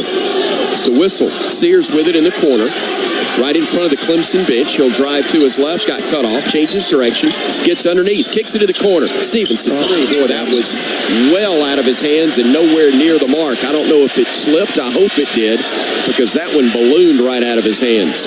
Yeah, you could tell early that had no chance. He struggled from the three-point line. Alabama needs to get some stops. They have not been able to. Clemson on an 8-0 run. Tigers pull up from 15. That one rolls off no good. Ball tipped into the hands of Sears, and he will bring it the other direction. Bama down 23-13. Sears going downhill. He will fire a pass. Estrada, 3, too strong. And a rebounding foul is going to be called on the Tigers. That is going to be on Joseph Girard, and that is going to be his first. Alabama struggling from deep. Some open looks from the three-point line. The Tide just 1 for 11. 9% from the three-point line, and Mark Sears 0 for 7 from the field, 0 for 4 from deep. That was a nice pass to a wide-open Aaron Estrada, but right now Alabama struggling on both ends. Inbounds pass goes to Nelson, top of the arc, gives it off to Estrada, all alone for 3, short. Rebound tipped into the air and claimed by the Tigers. Boy, that was a good look. It was just a tad short from Aaron. Now they'll give it up to Shefflin. Shefflin fires it over onto the far wing to Hunter. Hunter up top to Shefflin. Shefflin to Clark, right side. Now to Girard. Girard takes it left to the circle, throws it into the low post. Spinning and kicking it back out. They get it to Clark on the near wing. 7 on the shot clock as Girard feeds it off to Hunter. His jumper is up and good. That's a 3. And it's a 13-point Clemson lead with 7:48 remaining in the first half. 26-13. Tigers have doubled us up. Here is Walters feeding it off to Sears. Sears to Estrada. Poised, gentlemen. Estrada splitting defenders, getting into the paint, spinning, shooting, and scoring over Shefflin. That's a really nice play from Aaron Estrada to end a 3.5-minute drought for Alabama. The Tide 1 of its last 8, Clemson 4 of its last 5. Yeah, Clemson was on an 11-0 run. Alabama's had some good looks, especially Aaron Estrada finally gets one to go down. Girard with the basketball, kicks it into the corner, faking the 3, three, and now driving will be Wiggins. Fall away jumper rolls off, no good. Tipped into the hands of Nelson. Grant will give it off to Estrada, and here comes Aaron the other way. 11-point deficit. Estrada with it on the near wing. Crosses over, gets to the elbow, kicks it over to Walters. Step back three, too strong, and the rebound is controlled by Shefflin. That wasn't a great look from Sam Walters. The defense never really moved. He was right up on him.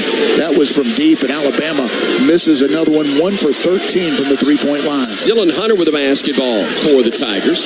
Giving it up left of the circle to Wiggins. Wiggins, a handoff to Clark. Clark near side to Gerard. Gerard will throw it to Shefflin in the low post, then kicks it back out, top of the arc. Wiggins, three, brick. Rebound fought for, and rebounded Estrada. Should have been over the back on Shefflin, but no whistle. Now here comes Sears in transition. Circles away from traffic. Has it on the far wing. Crosses to his right, goes left. Gives it off Estrada. Driving, dishing. Three in the corner. Bah! That's huge for the Tide. Another bank first three. But most importantly, I think Jaron Stevenson drawing iron after missing the world on his previous three attempts. Jaron Stevenson needed that. Alabama needed that as Clemson gets a timeout. They're a bit winded. We're due the media timeout. We get it with 6:05 to play in the first half. 26-18. Bama down 8 here on the Crimson Tide Sports Network from Learfield. Wouldn't it be great if life came with a remote control? You know, you could hit pause when you needed to, or hit rewind, like that time you knocked down that wasp's nest. Uh-oh. Well, life doesn't always give you time to change the outcome, but pre-diabetes does. With early diagnosis and a few healthy changes, you can stop pre-diabetes before it leads to type 2 diabetes. To learn your risk, take the 1-minute test today at doihaveprediabetes.org. Brought to you by the Ad Council and its pre-diabetes awareness partners. When might you be buzzed? When you suddenly love everything. You guys, I love this song. I love these nachos. I love our kickball league. Ugh! I love this guy. What's your name? You know what I love? A ride when it's time to head out. If you see a buzzed warning sign, call for a ride when it's time to go home. Buzz driving is drunk driving. A message from NHTSA and the Ad Council. I love your car. Is this real leather?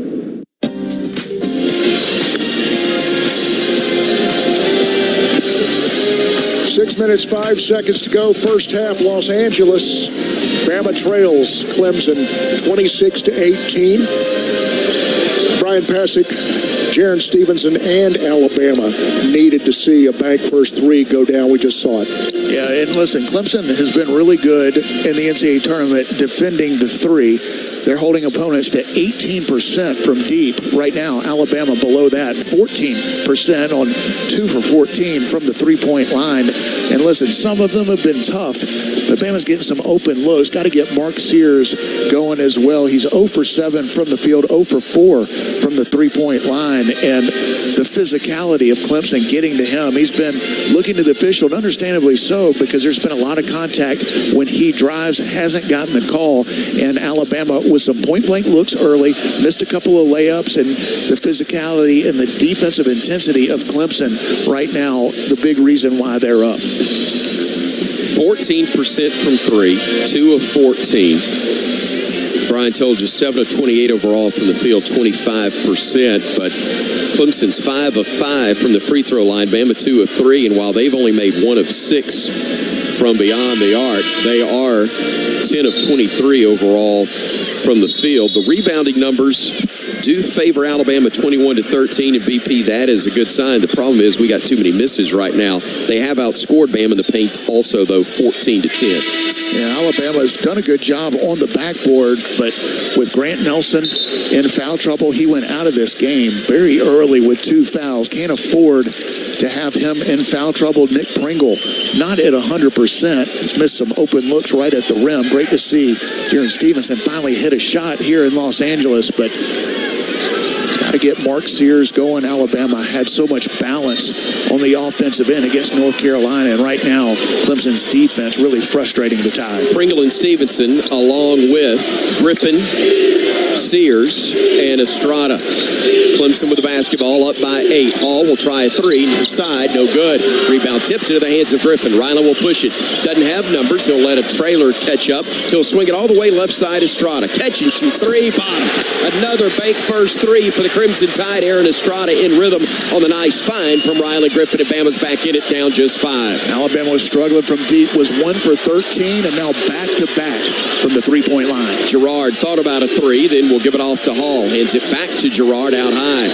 Shot clock under 15. Gerard dribbling to his right. Stopping, looking, reversing to Hall. Top of the arc, into the low post. Shefflin spinning, puts his hand into the chest of Griffin. Shot wouldn't go. Ball goes to the deck. It's out of bounds. Touch last by Clemson.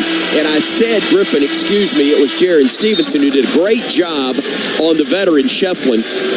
And then he fell right on Jaron, and they both collectively, I think, knocked it out of bounds, but it was touched last by Shefflin. Yeah, Alabama, 5 guys trying to get on the defensive glass. This Clemson team, so physical, going for the offensive rebounds, and it's like, are they going to...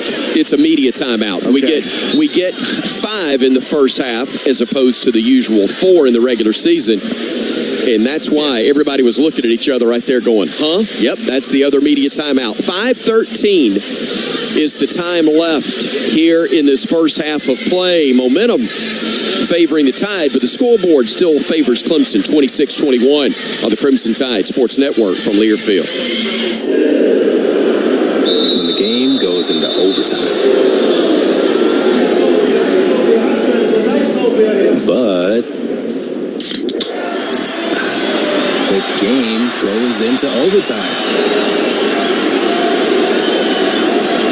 The choice to enjoy is easy. Bud Light, easy to drink, easy to enjoy. Order Bud Light online today. Enjoy responsibly. Anheuser-Busch Bud Light Beer, St. Louis, Missouri. Hi, I'm Nick Pringle. And I'm Loyal McQueen. Winter is a time for excitement of Crimson Tide basketball, but it is also when viruses that cause respiratory diseases are more rapid into our community. Vaccination is important for everyone, and especially for those who are at higher risk of developing complications, including older Americans and those with medical conditions. Make sure you and your family are up to date on all recommended vaccines, including COVID-19, flu, and RSV. So don't wait, vaccinate. For more information, visit alabamapublichealth.gov/immunization today. Stay safe and roll Tide. Bama's down 5 to Clemson. First half, 5:13 to go. 26-21. On your next trip to T-Town, stay at the Residence Inn. Located at the banks of the Black Warrior River, the All-Suite Hotel is just a short drive from campus in downtown, and ideal for any traveler. Whether staying overnight or an extended stay, Residence Inn, it's not just a room, it's a residence, and proud to be the preferred hotel partner of the Crimson Tide. Brian Pasick, Bama started the game with a big old shovel in its hand, dug a nice little hole. 8-0 runs, got us back in it. Yeah, and Bama finally able to knock down a couple of threes. It started with Jaron Stevenson, who's leading the way with Alabama. He's got 7 points, been the recipient. A couple of nice passes on the inside, kind of got him going. Finally hits a 3. Aaron Estrada, who's had some wide open looks in this game, knocks down 1 as well. Alabama on an 8-0 run. Clemson hasn't scored in almost 3 minutes. Bama a little more energy, a little more life on both ends of the floor, and don't like to be down 5, but you're down 5 and your All-American leading scorer, Mark Sears, hasn't scored. He's 0 for 7. Feel like he's eventually going to get it going. He's been frustrated by the physicality of the Clemson defense. Now, Mark is as tough a player as there is in the country at his size, is able to finish through contact at the rim, but it's been really good defense. This Clemson team doesn't block a lot of shots, but they're physical. And so far, when Mark has driven it, they haven't called many fouls on the drive. They've called them when guys have been at the rim trying to finish, more the big guys, but against the drive, they've let them play a little bit, and that's frustrated Mark. Here comes Bama front court. Estrada with it on the left wing. Gives it up to Sears between the circles. Mark picking up the dribble, giving it off to Estrada. Aaron wanted to shoot, now drives right. Stops, goes left. Stops, gives it off in the corner. Stevenson, step back three, bottom. Youngun's heating up. 2 for 2 for Jaron Stevenson. And the pride of Chapel Hill has pulled Bama back to within 2. And make that an 11-0 run for Alabama over the last 2 minutes and 40 seconds. Shefflin to Hall, right of the circle. Throws it low post, deflected by Pringle. And here comes Bama the other way. Looking to tie or take the lead with a 3. Inside, Estrada, the catch, the layup, no. And the rebound claimed by P.J. Hall. May have tried to do a tad too much as they'll come the other way, shoot the 15-footer and get it to go. And the Tigers lead it by 4 once again. I don't know that he tried to do too much. I mean, he just tried to lay it up. And unfortunately, Alabama misses another one at point-blank range. That's 3 wide-open layups. I simply meant the catch and the layup in one motion when I said that. But Sears gets it done on the backdoor feed. Boy, Nick Pringle, a deflection on one end and also an assist on the other. He's playing well for the Tide with 3:56 to go in the half.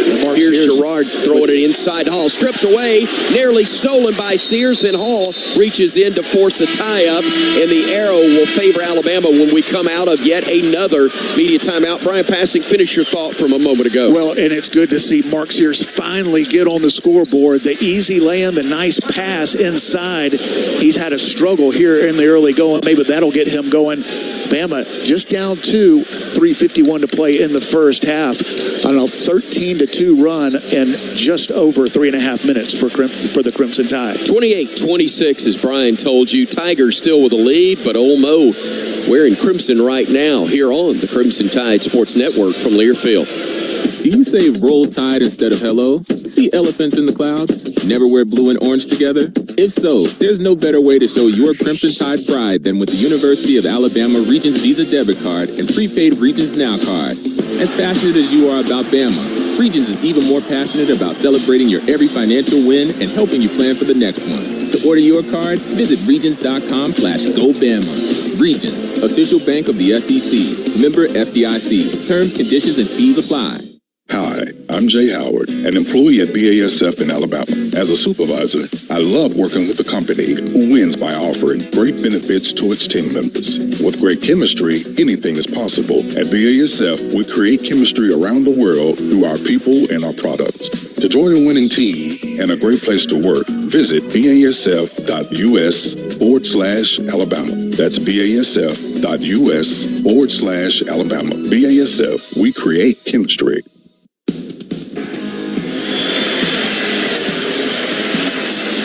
This thing keeps going the right way. Bama's now only down 2, 28-26, 3:51 to go in the first half. Los Angeles for a berth in the Final Four. Stay with us at the half for the Toyota Halftime Report with first half stats, scores from around the SEC, and a quick chat with Coach Nate Oates. Presented by Cook's Pest Control. Cook's Pest Control and the Centricon system, the unbeatable combination for termite protection. Brian Pasick, interesting chat during the break, the mini breaks here lately. But Bama's in a position now. You got Grant Nelson with 2 fouls. Do you go offense to defense here to try to finish this half in good shape? You got it back in pretty good state here. Tom, I think that may be a good idea, actually. I don't want to coach this team, but... Thanks, Wimp. Listen, 2 quick fouls from really the one guy on Alabama's team. You can't afford to get in foul trouble. And Nate Oates will play a guy with 2 fouls. But because of the way Clemson plays, they like to pound it inside with P.J. Hall and even Ian Shefflin. Alabama's done a really good job the last several minutes, over the last 4 minutes during this 13-2 run of defending without fouling. And that needs to continue to here last 3:50 the first half. Estrada with the basketball to Nelson, dribbling to his right. Flips it over to Stevenson in the corner.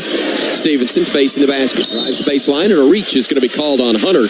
And on Chase Hunter, that is going to be personal foul number 1. Team foul number 6 on the Tigers. Bama has been whistled for 7. So the Tide will inbound it from the baseline. Sears will handle the responsibility of getting it in and does so to Nelson, who runs it down near the center court stripe. Nelson, a couple of dribbles and a handoff to Sears. Sears will play off of a screen. He'll dribble now to the top of the arc. He'll go left. He'll look. He'll feed it right. Stevenson, another three. That one's well short. It's been feast or famine for him as that one sailed out of bounds. Well, he's 2 for 4, and he hadn't hit the rim yet in 4 tries. 3:23 and ticking. And I think Nate Oates was trying to get Grant Nelson out. Nick Pringle went to the scorer's table, but a little bit too late. Shefflin with the basketball, throws it into the post. Hall driving right at Sears. Shot up, no good. Rebound fought for. Picked up by the Tigers. They missed twice at the rim. Here comes Bama the other way, and we got a 4-on-3. Right side Estrada driving to the rim. Reverse layup, no. Tipped out into the corner. Griffin catch and shoot 3. Bottom. And Alabama has the lead again, 29-28 with 2:48 to go in the half. Alabama with another missed layup, but the tip out right to Rylan Griffin, who knocks down another 3 for the Tide. Shefflin will hand it off to Gerard.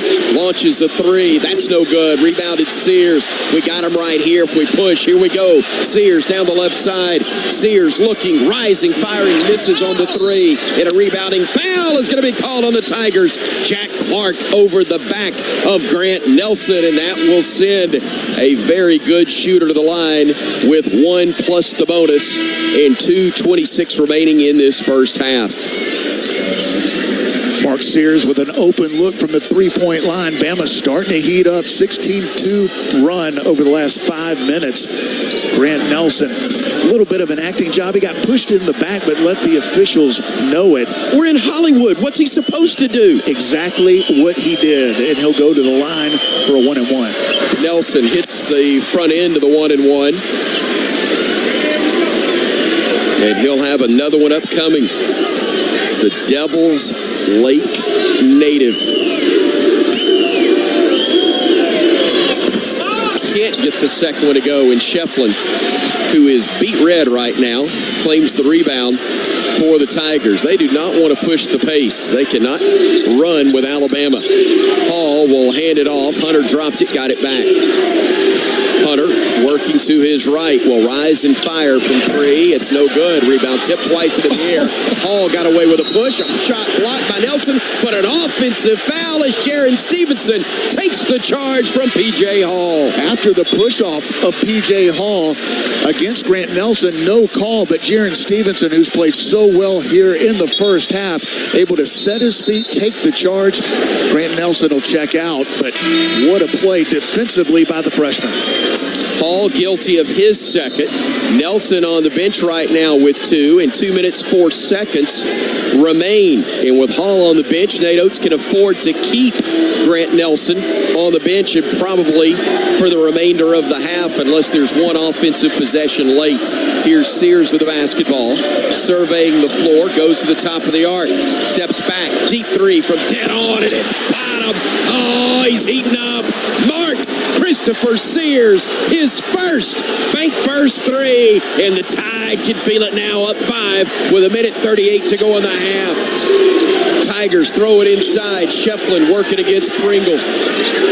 Pringle defending. Shefflin fall away. Got it to go. It rattled around and settled through, but Bama will push it ahead. Up by 3. Sears driving, stopping, floating to the corner. 3, missed, rebound Pringle, and he is fouled. They're going to get Shefflin for the foul, and he doesn't like it, and we don't care because on Shefflin, that will be his first.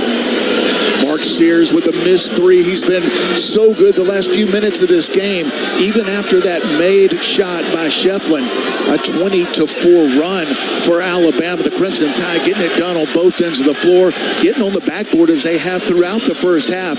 This time, Nick Pringle, it's the 19th foul, so he'll go to the line for a 1-and-1. Bama outscoring the Tigers 20-4 in the last 6 minutes. Oh, a missed front end of a 1-and-1 from Nick and the Tigers will bring it the other way. Good shot. It just wouldn't stay down. Nearing the 1 minute mark. Time left in the half. Tigers with the basketball. Bama, though, the 33-30 lead. Near side, it's Wiggins looking for Gerard. Gets it to the elbow. Floater is up and good. Boy, he caught that one in rhythm. It was a great pass from Wiggins. And the Bama lead is down to 1. Back-to-back buckets for the Tigers. Estrada on the drive. The kick into the corner. Around, they work it to Ryland. Griffin will go to his left. Griffin will take it center of the floor. Griffin will give it to Pringle. Back to Griffin. Griffin on the drive. Down the lane to the rim. Lays it up. Got it to go off the glass.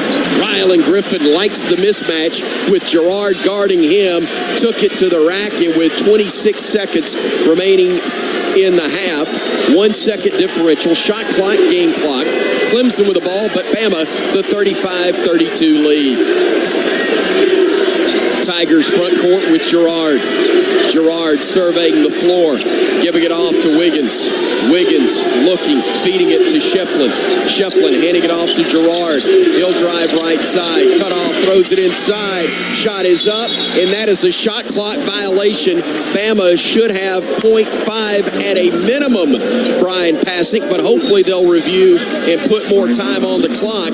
But the big thing is Bama got the stop, and they'll go to the locker room with no worse than a 3-point lead. Brian Passink not able to hear me across the way, so we'll get him in just a moment with Coach Nate Oates when we talk to him coming off the floor. And our conversation, by the way, with Coach Oates will be brought to us by Cook's Pest Control and Centricon, the unbeatable combination for termite protection. So after they review, they're going to, I believe, maybe they're not going to put any time on the clock. Second half, minus 30. Right now, when recognized. Only when recognized do they put time back on the clock in the first half. We heard James Breeding tell television, great work, Tom Stipe, to get part of that explanation. So Estrada's going to trigger it in with Hall, the taller defender in front of him. Bama's just going to try to heave it somewhere where they can do a catch and shoot or a catch and heave. They get it to Sears. He lets fly from beyond midcourt. Oh, it hit the top of the glass and goes nowhere. But at intermission, Bama leads it 35-32. CBS will get Coach Oates first. He'll talk with Allie LaForce for a moment, and then he'll get Brian Passink in just a matter of seconds to talk with the Alabama head coach. But what a finish to the half for Alabama. Down as many as 13 with 8 minutes to play before intermission. Now here's Brian with Coach. Thoughts on the first half? Well, if we could make a layup, we'd dang near have this thing over with right now. And we're shooting 33% from the field, and 13-0 boards are saving us right now. You know, obviously they're going to make a big point emphasis on that on their end, so we're going to have to do a better job finishing. We got to do a little bit better job on defense, particularly in the post. Thank you, Coach. Thank you, Coach. Thank you, Brian. Finishing my thought from earlier again, 8 minutes to go. Bama was down 13, but the Tide a big finish to the half to take the 35-32 lead into the break. Coming up, your Toyota halftime report. Visit your local Toyota dealer or explore Toyota.com today. Take advantage of the amazing deals on a full line of vehicles. No matter your destination, Toyota goes with you. Toyota, let's go places. Right now, we go to the locker room with Alabama holding a 35-32 lead over the Tigers at the break here on the Crimson Tide Sports Network from Learfield. And we're back with the action. Coke Zero Sugar might be the best Coke ever. That's right, Jim. With an irresistible taste and zero sugar, Coke Zero Sugar is a must-try for any sports fan. So make sure you... Wait, Jim, I didn't mean try it right now. We're still on the air. Best Coke ever? Take a taste, Jen. Really? No, not right now, Jen. We got a game to call. Do you say roll tide instead of hello? See elephants in the clouds? Never wear blue and orange together? If so, there's no better way to show your Crimson Tide pride than with the University of Alabama Regions Visa debit card and prepaid Regions Now card. As passionate as you are about Bama, Regions is even more passionate about celebrating your every financial win and helping you plan for the next one. To order your card, visit Regions.com/GoBama. Regions, official bank of the SEC. Member FDIC. Terms, conditions, and fees apply. We've all been caught up in the little chores that pile up every day. The dishes in the sink, the trash that needs taking out, the pesky check engine light. What I want. Isn't it time to make a change and escape to a whole new world of possibilities? Where there's dinner without dishes, nights filled with adventure, and every day you feel like a winner. A little change can go a long way when you escape every day at Wind Creek Casino and on the Casinoverse app. Favorite jeans, favorite shirt. Got Connecticut sausage and I'm firing it up. Yeah, everybody knows how I get my grill on. You can smell that flavor up and down the road. It's a little taste of heaven, and everybody knows. That's how I get my grill on. Connecticut sausage. It's just a little taste of heaven. Coleman Coliseum gives the Tide a big home court advantage. When it comes to your home, count on Tri-Green Equipment to give you a big tried-and-true advantage with our lineup of John Deere equipment. From riding mowers, compact utility tractors, gators, to large agricultural equipment, they've got serious game.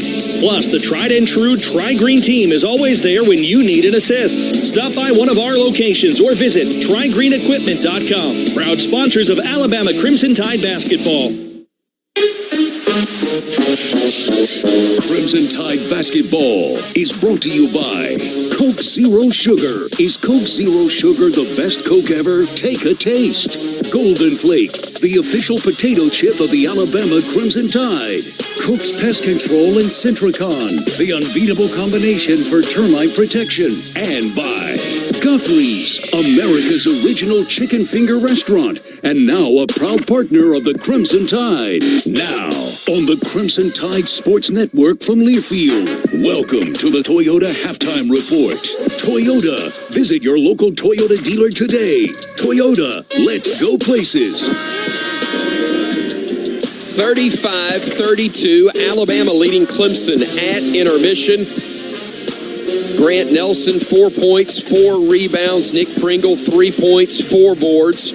5 points, 3 rebounds for Mark Sears, who's only 2 of 11 from the field in the opening half. Rylan Griffin, though, 8 points, 4 boards. We've seen Aaron Estrada get 5 points and a team-best 5 rebounds. He's also had 3 assists in the ball game. Nobody projected Jaron Stevenson to be the leading scorer, though. He's got 10 points on 4 of 8 shooting from the field, including 2 of 5 from bank first three-point range. Sam Walters, Mohamed Diabate, and Mohamed Wagi have all played, have not scored for the Crimson Tide. Ian Shefflin's got 10 for the Tigers to lead them. He's also got a game-best 7 rebounds. They've gotten 4 from P.J. Hall, but he's got 4 turnovers and also just as big 2 fouls in the opening half. Chase Hunter, 7 points, couple of assists, 3 points from Jack Clark, 2 from Joseph Girard, and R.J. Godfrey off the bench has had a couple of and ones for a total of 6 points for the Tigers. But it's Alabama leading 35-32 at the break, despite trailing 26-13 with less than 8 minutes to go in the first half. We've got more of your Toyota halftime report coming up next on the Crimson Tide Sports Network from Learfield. When you're high, you feel different. You think different, you talk different, you draw different, you listen to music different, but you probably knew that. Problem is, you also drive different, and not in a good way. That's why driving high is illegal everywhere. So if you're high, just don't drive. Make a plan to get a sober ride. Because if you feel different, you drive different. Brought to you by NHTSA and the Ad Council. Sometimes I just cannot believe all the storms we've gone through here. I can only hope that we'll be able to leave this house to you one day, baby. You're our legacy. Planning for these disasters will make sure we're safe, and is the best way to protect that legacy. Protect your legacy. Visit ready.gov/plan for the tools and tips you need to start your emergency preparedness plan today. Brought to you by FEMA and the Ad Council.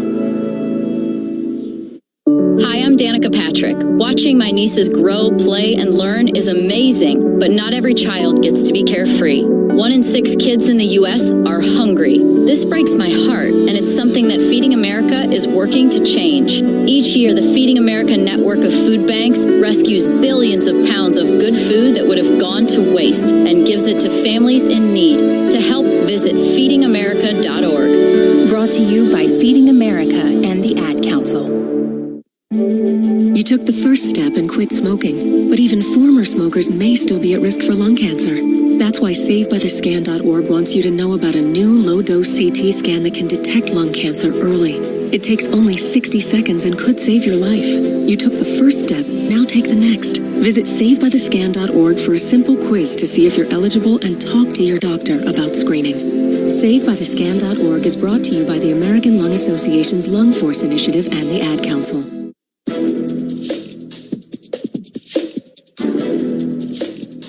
This copyrighted broadcast is an exclusive presentation of Learfield under the broadcasting rights granted by the University of Alabama. Reuse of this presentation is prohibited without the expressed written consent of the university and Learfield. Announcers are provided by Learfield and approved by the university.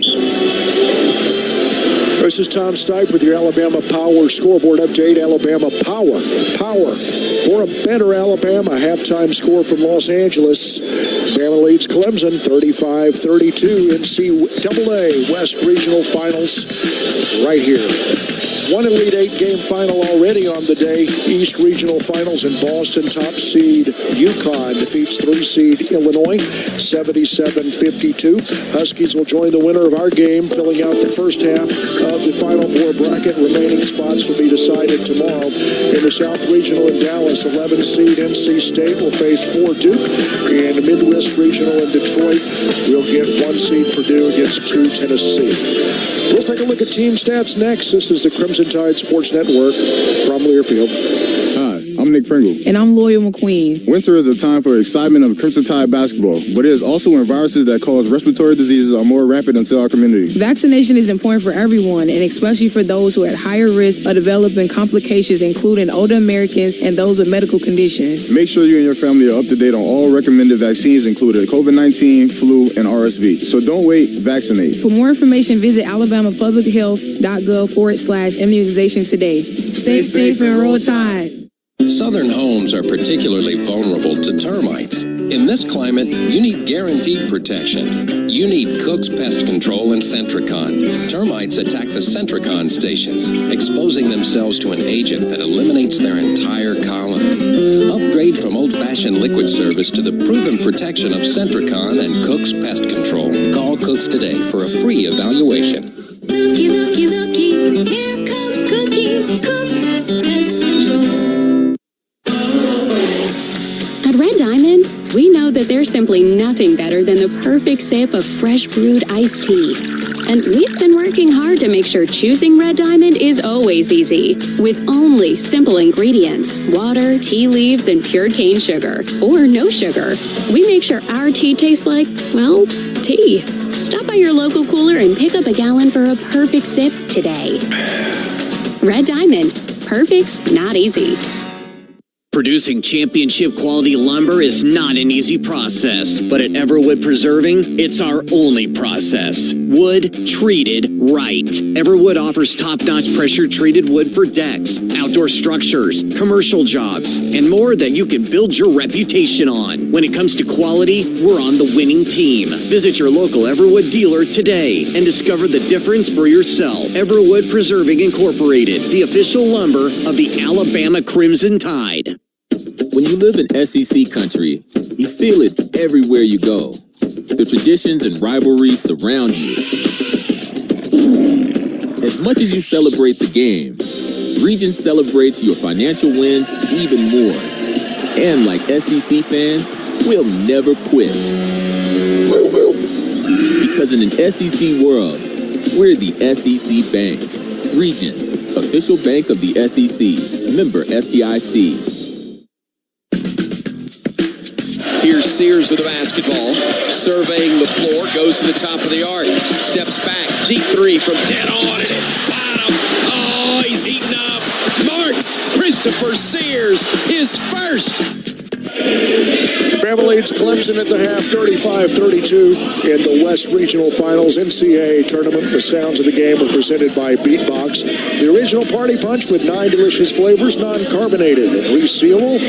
Be the MVP of your next game day tailgate with Beatbox. Halftime stats delivered by Assurance Financial. In less time than halftime, you can apply for a mortgage at AssuranceMortgage.com. Shooting percentage, Bama 33% overall, 29 from bank first three-land, 3 of 6 from the foul line for Clemson, 39% overall, 11% outside the arc, 5 of 5 from the stripe. Team rebounding, Bama leads at 28-20. Turnovers, Bama 4, Tigers 5. Again at the half, Bama leads Clemson 35-32. That does it, the Toyota halftime report. Second half's coming right up. This is the Crimson Tide Sports Network from Learfield. I was diagnosed with breast cancer last year and had chemo and radiation at DCH's Lewis and Faye Madison Cancer Center. I'm thankful for the support of my nurse Kate, my breast navigator Katrina, my doctors, and the whole staff. I have felt confident like I was the most important person there, before, during, and after. Tuscaloosa is blessed to have such an excellent team at the Madison Cancer Center. Great things are happening at DCH. Barkley makes it easy. Get ready to rev up your engines and feel the excitement at Barkley Buick GMC Cadillac. We've got the perfect ride to match your style and adventure. Visit us at our showroom at Skyland Boulevard and let our friendly team help you find the vehicle of your dreams. Barkley Buick GMC Cadillac, where hometown pride and unbeatable deals collide. Drive with passion with Barkley. Visit us today or check us out online at barclaygmc.com. Barkley makes it easy. My simple solution to the problem was remove people from the scene and help them feel safer. In response to attacks against Asian Americans, Maddie Park raised over $250,000 to donate cab rides to the Asian community. There is so much more work to be done. We really need to come together and tackle this issue as a community. Support the Asian community. Learn how at lovehasnolabels.com. Brought to you by Love Has No Labels and the Ad Council. Put your phone on D&D. That means that do not disturb when you're driving. And when you're going from point A to B, I need you to stay safe, please, so always sing with me. So put your phone on D&D. That means that do not disturb when you're driving. And when you're going from point A to B, I need you to stay safe, please, so always remember this beat. Don't drive distracted. A message brought to you by the National Highway Traffic Safety Administration, Project Yellow Light, and the Ad Council. This has been the Toyota Halftime Report. Visit your local Toyota dealers or explore Toyota.com today. No matter your destination, Toyota goes with you. Toyota, let's go places. The second half is just moments away. Roll Tide. Bama's up 3 at the half in Los Angeles, 35-32 over Clemson. Let's pause 10 seconds for station identification. This is the Crimson Tide Sports Network.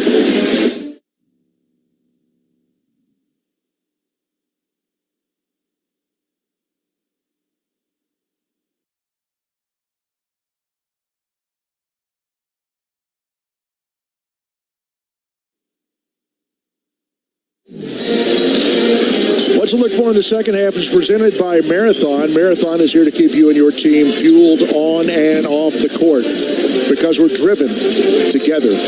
Again, Bama up 3 on Clemson at the half.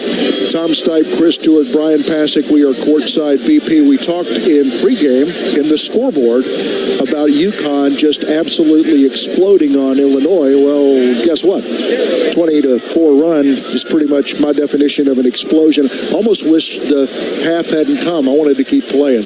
Yeah, Alabama finished really strong. It was a 13-point Clemson lead midway through the first half, and they were imposing their will with physicality on the defensive end. And at that point, Mark Sears was scoreless. Alabama, I think, was 1 for 11 or 12 from the three-point line, and just nothing going on the offensive end. Finally, Alabama was able to put some stops together, get out and run. The pace changed in favor of the Crimson Tide, and it was a 20-2 run that ended up the half being 22-6. But When Alabama was down 13, Grant Nelson had foul trouble in the first couple of minutes, picked up 2 quick ones in the first 4 or 5 minutes of the game. You would have told me Bama would be up at halftime and Grant Nelson would get to halftime with only 2 fouls. I would take it in a heartbeat.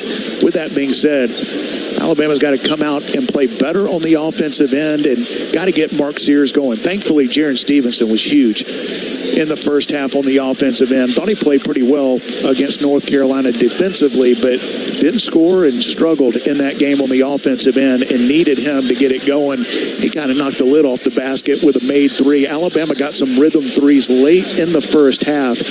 In the first 10, 12 minutes of the first half, a lot of contested threes. You had a few open ones, but Clemson has been one of the best perimeter defensive teams in this tournament. They're holding opponents to 18% from the three-point line, and Alabama hasn't shot their typical percentage, but 6 for 21, 29% is much better than 9%, which we saw about midway through the first half. I may be oversimplifying basketball. That's something I occasionally do, but Chris made the statement down the stretch that Big Mo was clearly wearing crimson and white.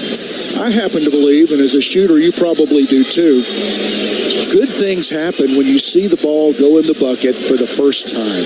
You're struggling from the field. All of a sudden, a Jaron Stevenson knocks down a 3, and Aaron Estrada knocks down a 3, and look at here, Bama's on a roll. Yeah, and with Jaron Stevenson, his first 2 buckets were at the rim. They were layups and dunks. And after struggling like he did against North Carolina on the offensive end, to have a couple of easy buckets get you going. Hopefully, that'll be the case for the rest of these guys. Fortunately, Rylan Griffin looked like he was out, went back to the tunnel with what appeared to be a leg injury. He was holding his hamstring, came back in and played well on both ends of the floor. Nick Pringle, who we weren't certain of his status coming into this game, he's played hard, but he's had a couple layups, 2 or 3 layups that he would normally make, not able to finish, and I attribute that just not being fully healthy. And when you're hurting, when you're fighting through pain, sometimes it can affect your concentration, and those were just missed layups, and he wasn't alone. Alabama missed several open layups in the first half, but fortunately dominated the backboard. Alabama out-rebounding Clemson 28-20 in the first half, and a 13-5 advantage on the offensive end. And second chance points, big in the favor of Alabama, 10-0. If those numbers continue, could be a great 20 minutes for the Crimson Tide. Hey, we're in Hollywood, so we might as well say this. He's a star of the radio, and he's also a star of the silver screen, or at least the little TV screen. That was a nice feature that CBS did on UC Stu. I got a chance to watch it before walking out here. But hey, you got another job in front of you. You need to get me and BP to the Final Four.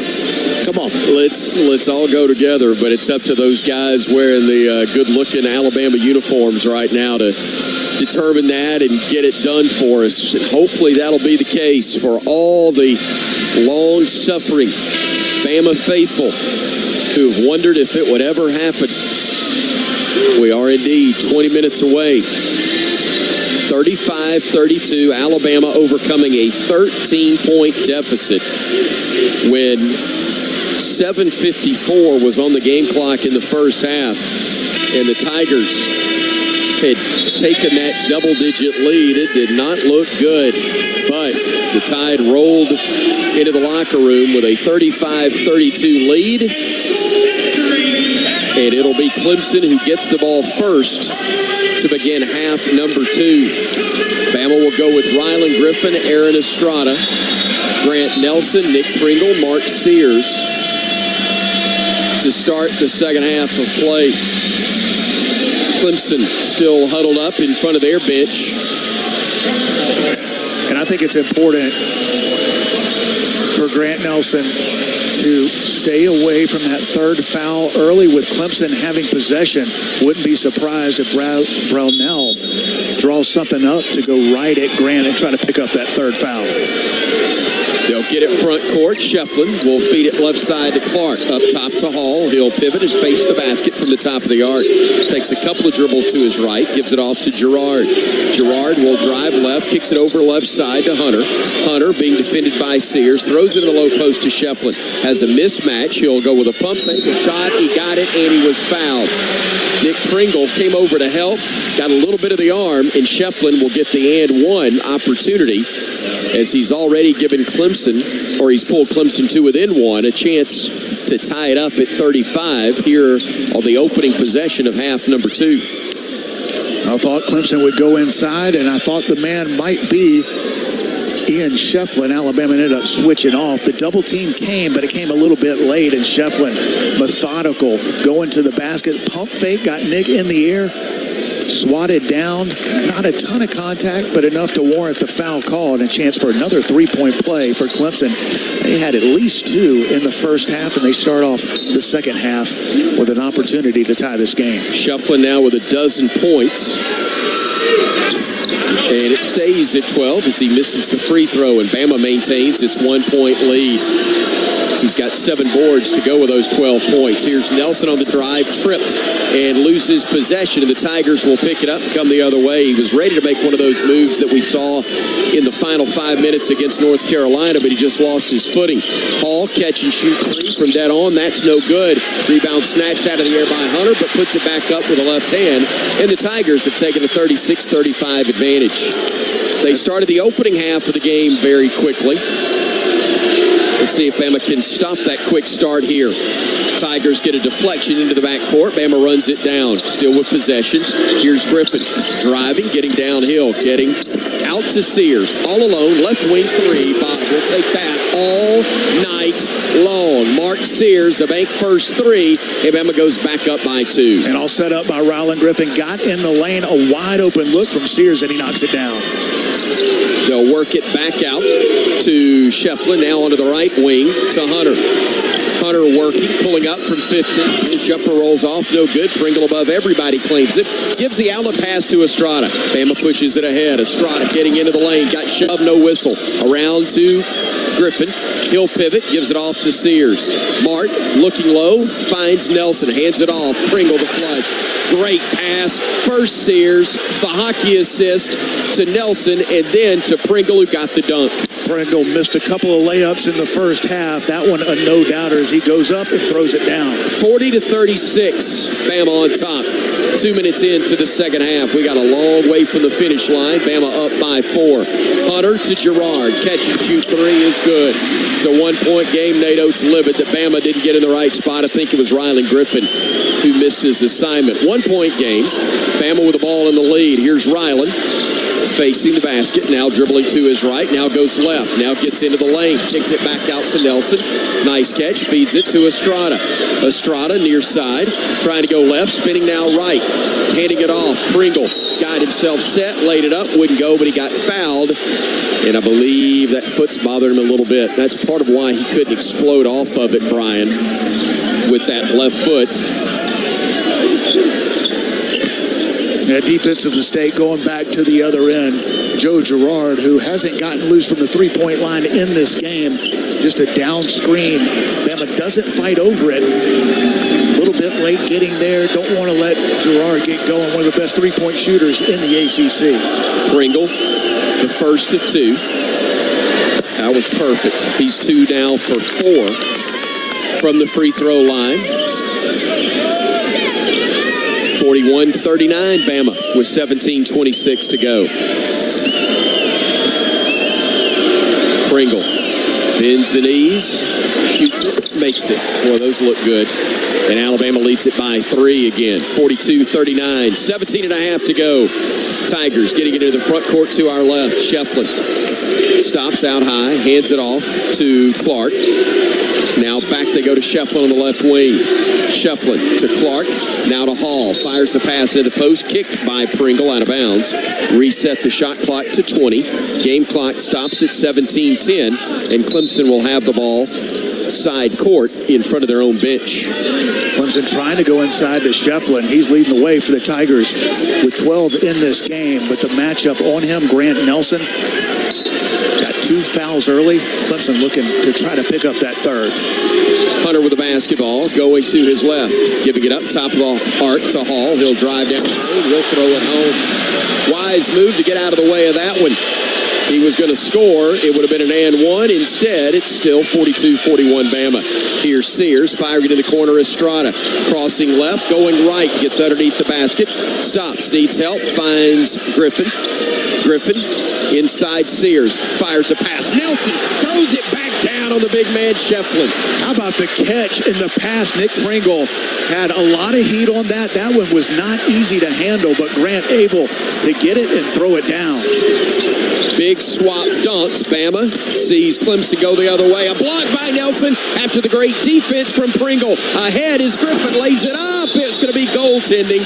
Basket interference on Clemson, and Alabama pushes the lead back out to 5 at 46-41. It was good interior defense. Nick Pringle able to play physical on the block, and because of that, Grant Nelson had time to come over, get the block shot, start the Alabama fast break.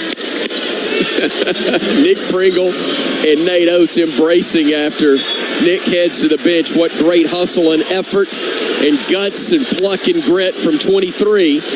The freshman Jaron Stevenson, who led Bama with 10 first-half points, will check in to replace him. 46-41 Bama, 16-16 to go. Tigers getting it front court. Hall, a dribble to his right and a handoff going to Clark. The kick onto the right wing, trying to back his way down is R.J. Godfrey, who's checked back in. Inside they go to Godfrey again. Stevenson defending. Bama plays help defense. They feed it to Hall now. 6 to shoot. Hall spinning. 5-4, lays it up. And a late bad whistle for an and one right there. Boy, that's a weak call from Brian Dorsey. Timeout on the floor. 15:54 remains. 46-43, Alabama, the 3-point lead on the Crimson Tide Sports Network from Learfield. When the game goes into overtime. But the game goes into overtime. The choice to enjoy is easy. Bud Light, easy to drink, easy to enjoy. Order Bud Light online today. Enjoy responsibly. Anheuser-Busch Bud Light Beer, St. Louis, Missouri. Tide fans, Golden Flake Snacks have been a proud partner with the Tide family for 66 years. The South's original potato chip, Golden Flake Snacks are delicious fan favorites because they're crafted from traditional Southern recipes. From crispy, perfectly flavored potato chips to light and airy pork rinds and fluffy, cheesy cheese puffs. Share Golden Flake Snacks with your Tide family and friends. Simple, Southern goodness. That's Golden Flake.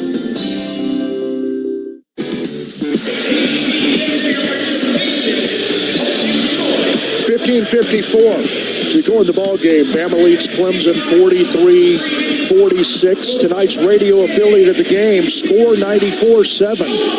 WTLS in Pike Road, Alabama.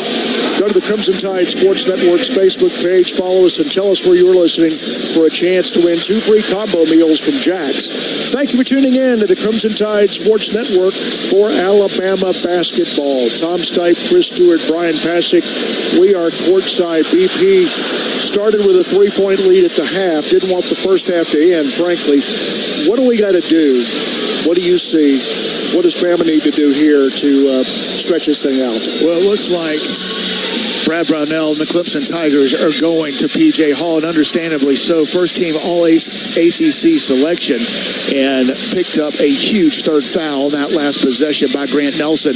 Nelson now with 3 and hasn't got his money's worth on any of the 3. A tough call to send him to the Alabama bench, and he's starting to pick it up, playing really well on both ends of the floor. Had a block shot that started Bama fast break. Rylan Griffin ended up scoring after the goaltending call, but that'll send Grant Nelson to the bench, and you know where Clemson wants to go. Joe Girard knocked down a 3. Nato's not happy with the defense on a down screen, gave him just a little bit of daylight. Girard, one of the top 3-point shooters in the country, made him pay, and now it'll be Grant Nelson on the bench. Nick Pringle, clearly not 100%. He's battling, but love to have your senior out there. He's had a hard time staying with P.J. Hall because it's 6'11", 240 pounds, can post you up, but can also shoot threes, pump fake, drive it, and it was an incredible move to score. Didn't think it warranted an and one, but a chance for a three-point play for Hall.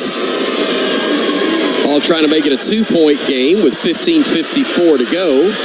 And his free throw is short. That's two that the Tigers have missed on and one opportunities. And Bama up two will come the other way. Estrada feeding it over to Stevenson. Jaron will hand it off to Sears. Mark working against the defender. Has it right side. Steps back, deep three. Bottom, Mark Sears. Muscle Shoals native knocks it home. He's got 11. That's his third. Bank first three, and the Tide leads it by 6. Alabama perfect 5 for 5 since halftime and 2 for 2 from deep. Into the post, they throw it to Godfrey. Blocked from behind, out of bounds. Touched last by the man who blocked it. That was Pringle. A smart play. Didn't try to do a lot, just got a little deflection on that shot attempt. Well, that's where Alabama's had success blocking shots, is bringing the double team late. Good physical defense, moving his feet. Jaron Stevenson forced a difficult shot. Nick Pringle able to come over and block it. Sam Walters replacing Rylan Griffin. Give him a little bigger defender on Godfrey. Tigers will inbound it to Hall. 15 on the shot clock as they give it back to Dylan Hunter. Hunter dribbling to the right wing. Still has the dribble alive. Feeds it back out to Hunter. That's Chase Hunter. Dylan Hunter right side to Godfrey now. Throws it into the post to Hall. Hall spinning into a double team. Tough shot. Got it to go just ahead of the shot clock. Boy, he had two defenders on him. That was a tough fall away, but he got it to go, and the lead is down to 4. Here's Estrada near side for Alabama. Estrada had his pass deflected, picked up by the Tigers. They nearly throw it away, but it's claimed by Hall, who knocks Sears to the deck in the process. They go into the lane. They kick it left side. A three is up. It is touched in the cylinder, and that'll wipe off the 2. Would have been a 3. Instead, it wasn't even a 2 because R.J. Godfrey touched it while it was in the cylinder. Impatient there, and Bama the beneficiary, and perhaps a little justice there, Brian. Yeah, it looked like it should have been a foul against P.J. Hall.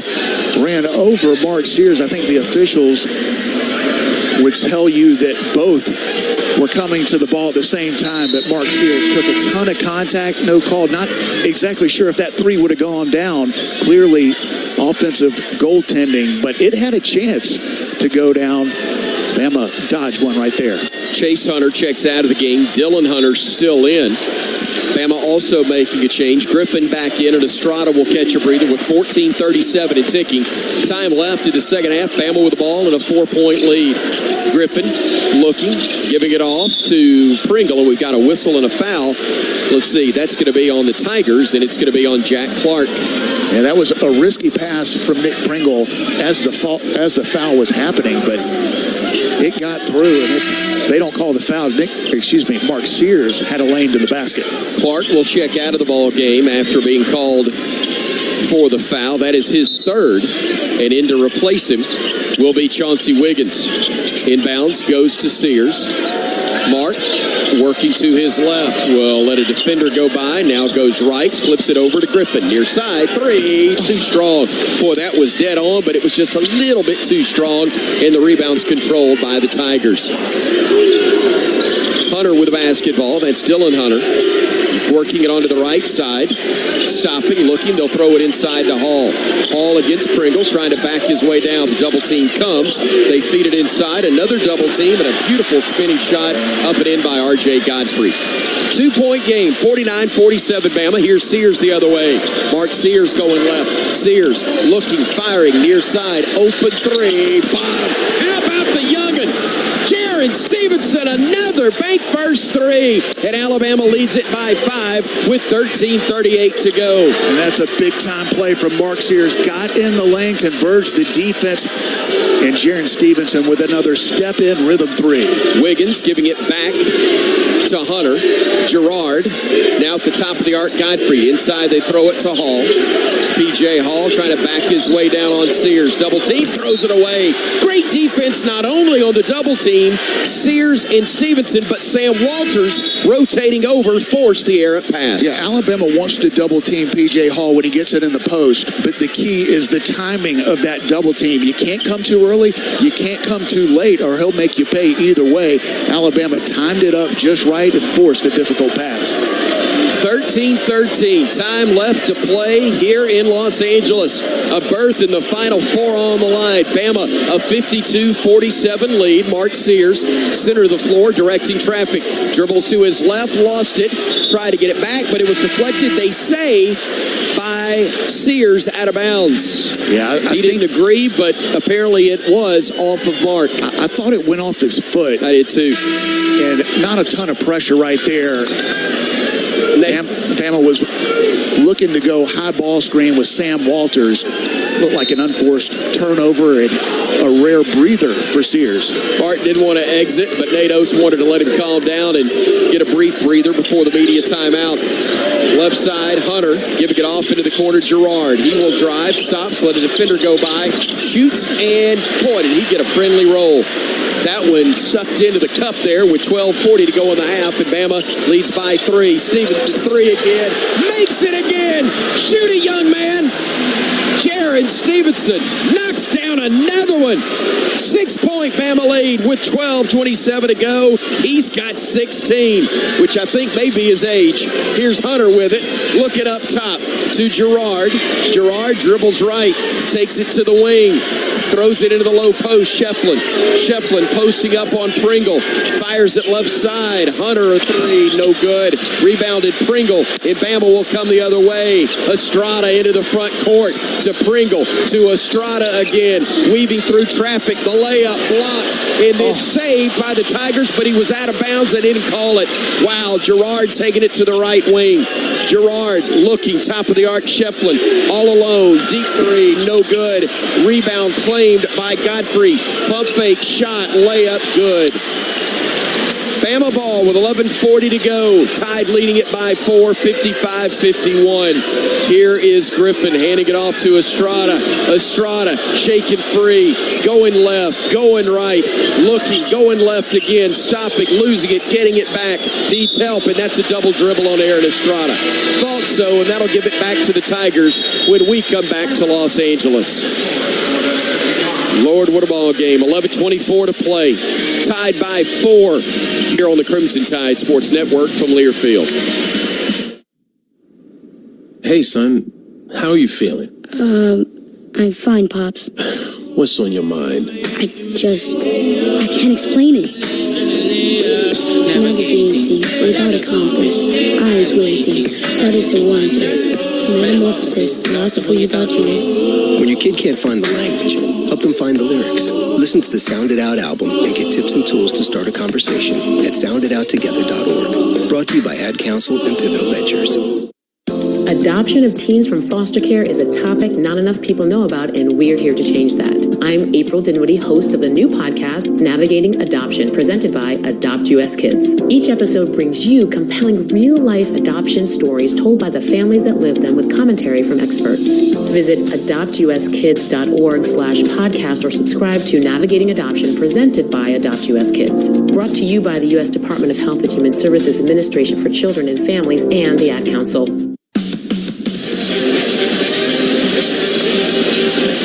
11:24 to go in the ball game. Bama leads Clemson 55-51. A spot in the Final Four on the line, and we think Coke Zero Sugar is the best Coke ever. It's a bold statement, but it's got that irresistible taste to back it up. Coke Zero Sugar truly is amazing.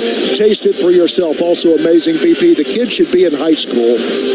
I think Jaron Stevenson has decided maybe the senior prom can wait. He wants to go to the Final Four. Yeah, he's been terrific in this game. The recipient of some beautiful passes early on, got going with a layup, a dunk, and then since then he shot it extremely well from the three-point line. 4 for 7 from deep, 6 for 10 overall, leading the way for Alabama with 16 points.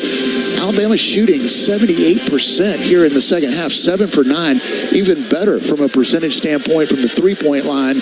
Alabama 4 for 5, 80%, but unfortunately, a couple of unforced turnovers here in the last few possessions, and Clemson shooting it well also, 56% since halftime, 9 for 16. Bama's got to continue to do the job on the backboard. They were dominant in that area of the game in the first half, but Clemson starting to do a better job. They're getting on the offensive glass as well, some second chance opportunities. It was all Alabama on the offensive glass in the first half. 10-0 for Alabama with second chance points, but since then it's been Clemson evening that gap. They've got 6 of their points here in the second half off of offensive rebounds. Clemson breaks its huddle with Chase Hunter, Dylan Hunter, P.J. Hall, Gerard, and Ian Shefflin. Alabama countering with Grant Nelson. Playing with 3 fouls. Jaron Stevenson, Pringle, Estrada, and Sears, the 5 out there for Nate Oates' Alabama Crimson Tide.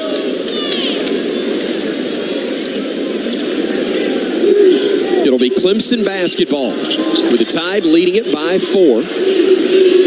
And again, just under 11 and a half minutes remaining in regulation for this one. Hall with the basketball, goes left side with it to Hunter. Up top, Shefflin dribbles to his left. A backdoor feed.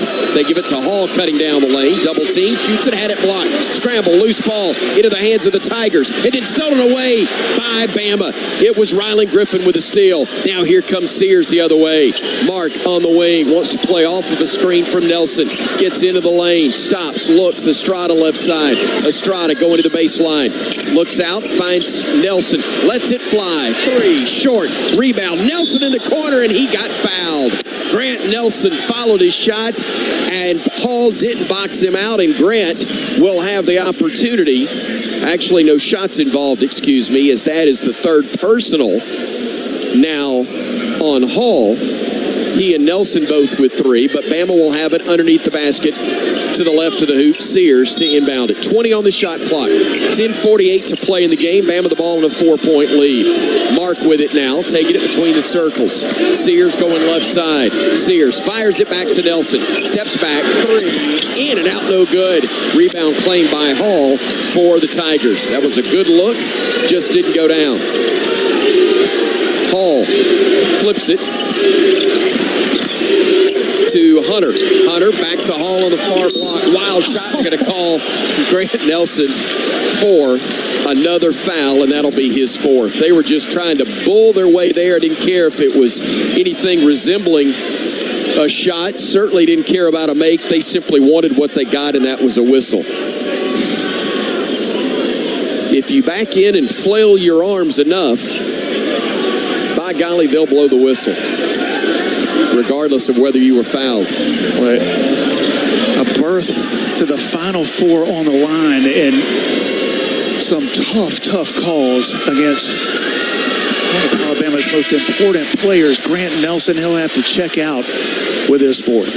B.J. Hall, who is a 79% free throw shooter on the year, has missed his 2nd. It was a 2-shot foul. That was the first of 2 attempts, but he missed one earlier, you'll recall, in this half. 10:22 remains, and it's 55-52 as Hall hits that one. He'll exit, replaced by R.J. Godfrey, who could be a handful as well. Not as tall, maybe not even as strong, but he's close, and he's really quick in the post. Bama ball, up 55-52. Sears with it front court. Sears gives it off to Griffin. Rylan tried to throw it in the corner. It was deflected out of bounds. Touch last by the Tigers. Rylan trying to find Aaron Estrada. He was wide open in the corner, but the deflection went out of bounds, and Alabama, kind of awkward spot to bring the ball in. Throwing it in right in front of their own bench. They get it into Pringle in the corner. Pringle a dribble, a second, and a handoff. Estrada steps into a 3. No good, and the rebound is claimed by the Tigers. 10 minutes to play in this one. Bama up 3. Godfrey driving to the elbow, stopping, looking, kicking it right side. A 3 for Clemson is missed.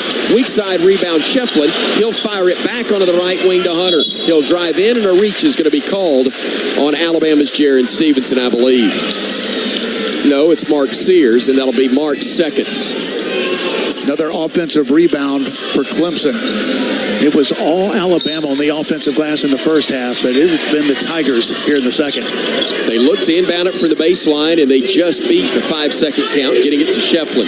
He'll throw it back out to Gerard. Gerard trying to shake free from Estrada. Gives it off top of the arc to Godfrey, and now they'll feed it off to Hunter. Hunter spinning, stopping, kicking it back out to Godfrey. Godfrey down low, Shefflin. Shefflin double team, trying to pull his way. Shot blocked. Great defense, Alabama. Jaron Stevenson got the block. Sears was there to help make it tough, but Shefflin had no chance of getting it over the long arms of those two players. And again, the timing of the double team, it came at the perfect time. The defense was solid. The double team came. Shefflin has been so good in this game. Didn't have a chance in Alabama. It's the shot clock violation. Bama hadn't scored the last 3-12, and yet they still lead Clemson 55-52. Let's make a shot, fellas. Here comes Mark, front court. Mark, surveying the floor, wants to go downhill against Chase Hunter. Instead, he'll stop. He'll give it over to Griffin. Ryland, with 14 on the shot clock, dribbles to his right, stops, looks, fires it back to Mark. Deep three, bottom. Mark Sears gets it done.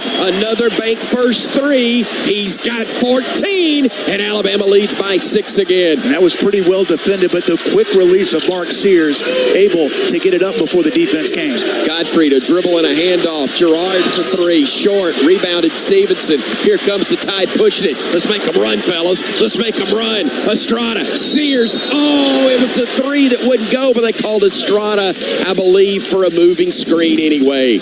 It's a moving screen on Estrada that would have wiped off the basket even if it had gone. And so on Aaron, that'll be personal number 2. 2 fouls on Estrada with 8:38 remaining, and Bama up by 6. Yeah, Alabama looking for the hot hand after the stop.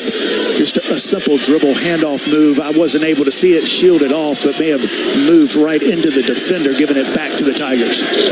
Another stop right here, fellas. Cats are only one of their last 7. Shefflin will flip it to Gerard. Gerard dribbles all the way to the wing, gets a return feed, now finds Hall into the low post. Shefflin pulling his way in, reverse layup, no good, but they call a foul on Jaron Stevenson. That'll be personal number 1 on Jaron.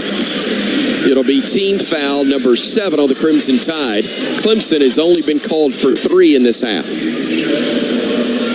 That was an aggressive move by Shefflin. Just took it right in to the chest of the freshman.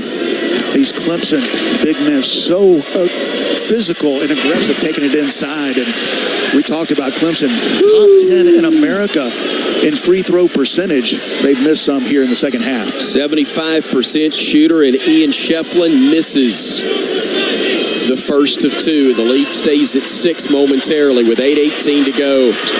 He makes the second, and the lead's down to 5, 58-53. 8:15 and ticking. A spot in the Final Four on the line. Bama the ball in the lead. Sears driving left inside the arc, stepping back now beyond the arc again. He'll work against Hunter, goes to his right, hands it off. Pringle, pump fake, reverse layup, no good, but he's fouled, and he'll go to the line to shoot a pair. Nick Pringle, great patience underneath. Couldn't get it to drop, but when we come back, he will have. And that's P.J. Hall's 4th foul. Alabama with a huge play to get it inside. Nick Pringle took the contact. We just saw Grant Nelson go to the bench a few minutes ago, several minutes ago now, with his 4th foul. Now Clemson's best player and best interior player, P.J. Hall, with his 4th with just under 8 minutes to play. 7:59 on the clock. 58-53 on the scoreboard. Alabama leads Clemson on the Crimson Tide Sports Network from Learfield. This is the moment you've been waiting for. Ladies and gentlemen, please welcome our home. When you step onto the court and into the spotlight. The moment to show that hard work and long days pay off. Because when that final shot leaves your hands and we leave our seats, that powerful moment connects us all. Alabama Power is a proud supporter of the Alabama Crimson Tide. Power for a better Alabama. At Red Diamond, we know know that there's simply nothing better than the perfect sip of fresh brewed iced tea. And we've been working hard to make sure choosing Red Diamond is always easy. With only simple ingredients, water, tea leaves, and pure cane sugar. Or no sugar. We make sure our tea tastes like, well, tea. Stop by your local cooler and pick up a gallon for a perfect sip today. Red Diamond. Perfect's not easy.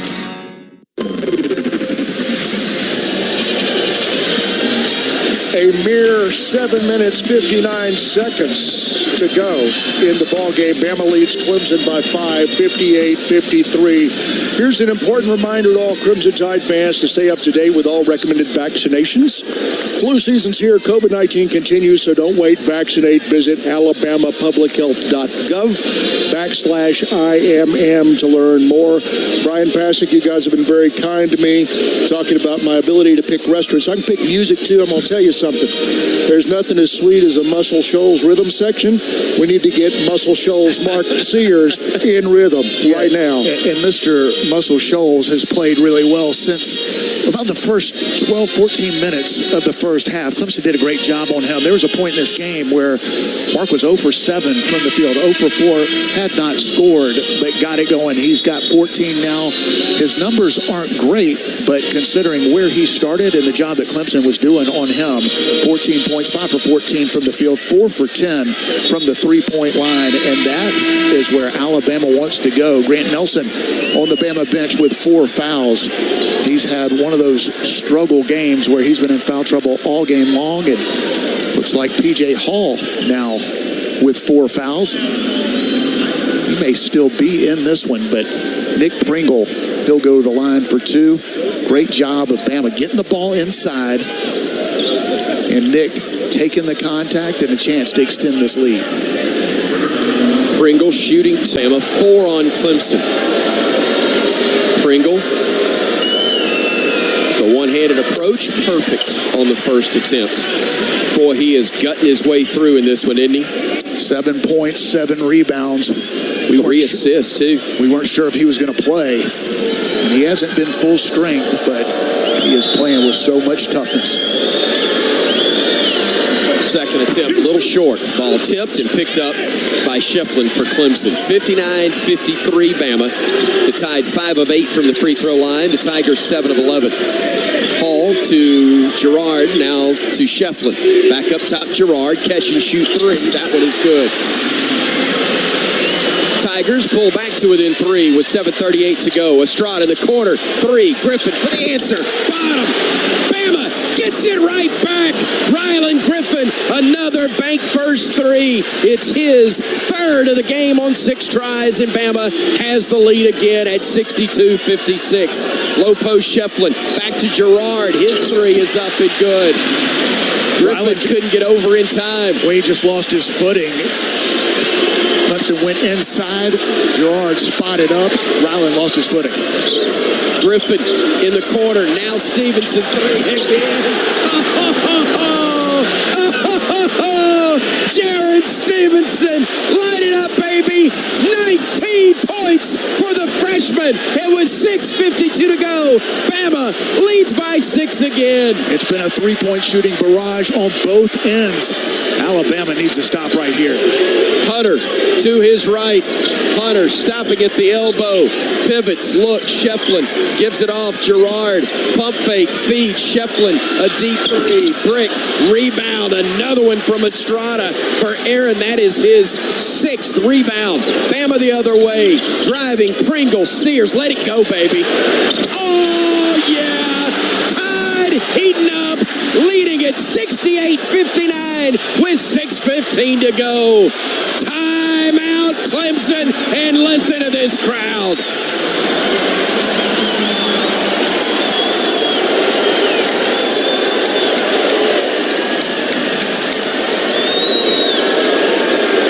What a job by Alabama responding. Clemson's gotten hot, but so has the Crimson Tide. A perfect 4 for its last 4, and Alabama extending this lead. 6:12 to go.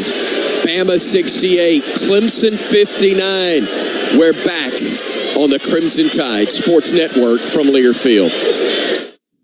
Tom has been a teacher for over 40 years. One day, I think one of the students had asked the question and he didn't remember the answer. And I also noticed that he was letting his class out earlier than they were supposed to let out. I was really starting to worry. Levi and I talked about how it would change our lives, but he was there beside me. When something feels different, it could be Alzheimer's. Now is the time to talk. Visit alz.org/ourstories to learn more. A message from the Alzheimer's Association and the Ad Council. Victor deployed for the first time to Afghanistan in 2003. He sustained a moderate traumatic brain injury. One of the most important elements of caregiving is taking care of yourself. For many military veteran caregivers, their caregiving journey starts earlier in life and lasts longer. Visit aarp.org/caregiving for a free military veterans guide to navigate your caregiving journey and better care for your loved one and yourself. Brought to you by AARP and the Ad Council. Take a deep breath. 6 minutes, 12 seconds to go in Los Angeles. Bama up 9 over Clemson. Remember, Tide fans, it's a new season at Kohl's with everyday styles and great prices. You can get more of what you want for less. Find go-tos for going everywhere and perfect picks for your home. Shop Kohl's and Kohl's.com today. Tom Stipe, Chris Stewart, Brian Pasick. About 6 minutes and 12 seconds, BP from going nuts. Bama's got to get this done. Yeah, it's about getting stops right now and getting the ball in the hands of Mark Sears and letting him make plays. And he's making them right now. 17 points, 5 for 11 from the three-point line. Alabama this half, 8 for 12 from 3, 67%. And Bama's made 4 out of its last 4 from the field.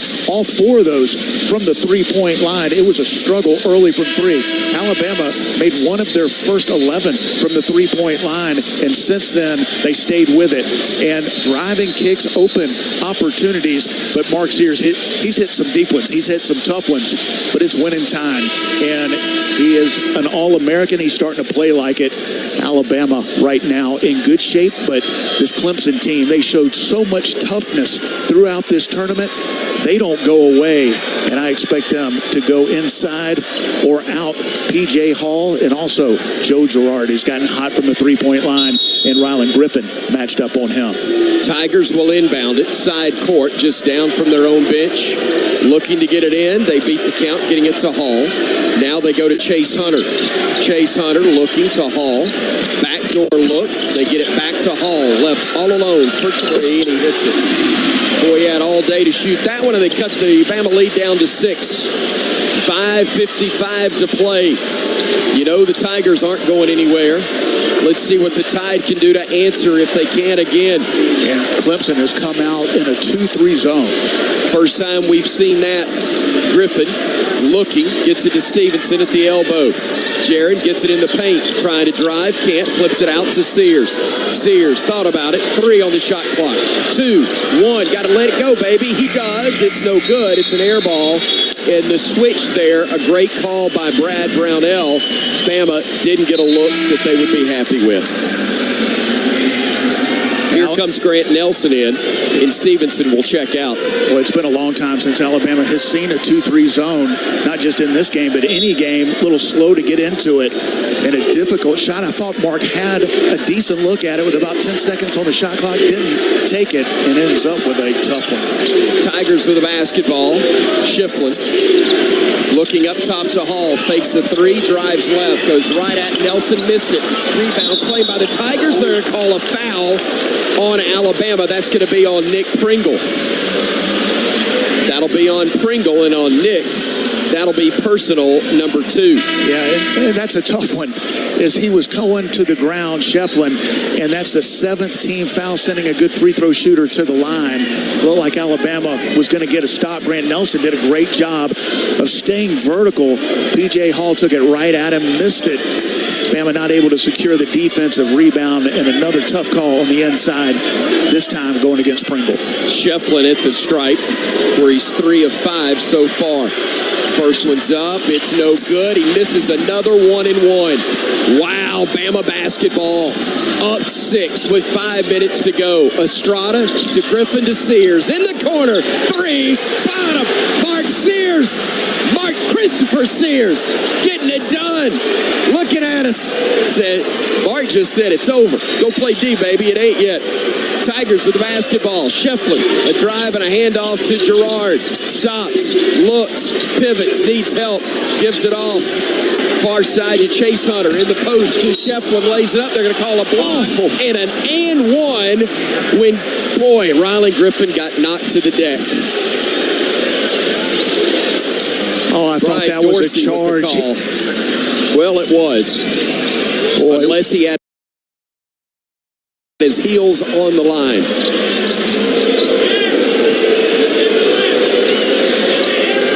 Of course, we're not going to get benefit of the replay here in the building. Shefflin trying to convert the and one.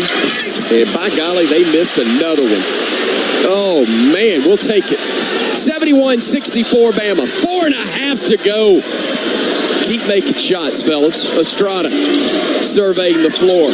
Gets to the top of the arc. Estrada shaking bait. Getting into the paint. Stopping. Spinning. Outside to Sears. Sears calling for a screen. Here he goes to his right. Sears to his left. Gives it off in the corner. Gets it back. Drives baseline. Lost it on the way up. Knocked around. Estrada as the shot expires. Tipped in the air. No. Scramble. Pringle puts it up. No. Nick Pringle, a grown dadgum man right there. Fighting for that one. Getting the rebound for Alabama. And with 4:05 to go, leading by 7, Nick goes to the stripe to shoot 2. Well, we talked about the senior, the toughness of Nick Pringle, gets his 10th rebound. Alabama fortunate to get that off. It looked like it was about to be a shot clock violation, but Nick battles and he'll go to the line for 2. Bama was looking for Mark Sears. Clemson came with the double team. He wasn't able to get it off, but fortunately, Nick Pringle getting on the offensive glass. Pringle, the first of 2. Perfect. Good Lord, Nick Pringle.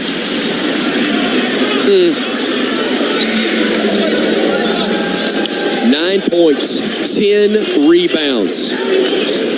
Doing it mostly on one leg, and they're worried about his jersey being tucked in. And he just kind of grins at Keith Kimball about it. Yeah, and Nate Oates going with a defensive substitution, getting Grant Nelson out of the game, Jaron Stevenson in because of his foul trouble. Both free throws good by Pringle, and Bama leads it by 9 again with 4:05 to go. Long way to go, but I like the spot we're in here. Tigers getting it to Hall. A dribble and a handoff to Clark, top of the arc. To Gerard, stops, looks, down low to Hall. Posting up on Pringle. The double team comes. He dribbles away from it. They get it in the corner. 3 ball is up, and that's good from Chase Hunter. Bama basketball, 3:40 to go, and the Tigers, again, hanging in there. It's 73-67. Boy, they've hit some huge threes in response to Alabama. Sears with the basketball, going left, rises, fires, short this time. Tip, Pringle, oh, they call the foul on the floor. No, count the bucket. It's an and one, I believe. What are they going to call? They're going to look at it. It has to be an and one because he got hit while he's in the air. They're going to look at it. I think that was an and one. A huge call in this game. One official was calling it off. They're huddling right now, but I don't see how that's not an and one. Nick Pringle with another huge rebound. Should be his 11th board, and right now a huge call in this game as the officials go to the monitor. We'll tell you what they decide when we come back. 3:25. They said basket good coming over to TV. They're still looking at it, but as of now, the call on the floor is basket good. What we know for sure, 75-67. Alabama, the 8-point lead. 3:25 remains. The winner to Phoenix in the Final Four. Deep breath, everybody. Pray hard while you're at it. We're back after this on the Crimson Tide Sports Network from Learfield. Hey, folks, Bob Baumhauer here. We're extremely proud that Baumhauer's Victory Grill has been serving Alabama for 43 legendary years. Our motto is legendary fun, legendary food, and we strive to make every dining experience a special one for all of our guests. Our menu features delicious, always fresh and scratch-made in-house recipes. And, of course, our award-winning wings and sauces. And don't forget, our happy hour and halftime daily specials cannot be beat. Baumhauer's Victory Grill. Legendary fun, legendary food. Hi, I'm Nick Pringle. And I'm Loyal McQueen. Winter is a time for excitement of Crimson Tide basketball, but it is also when viruses that cause respiratory diseases are more rampant into our community. Vaccination is important for everyone, and especially for those who are at higher risk of developing complications, including older Americans and those with medical conditions. Make sure you and your family are up to date on all recommended vaccines, including COVID-19, flu, and RSV. So don't wait, vaccinate. For more information, visit alabamapublichealth.gov/immunization today. Stay safe and roll Tide.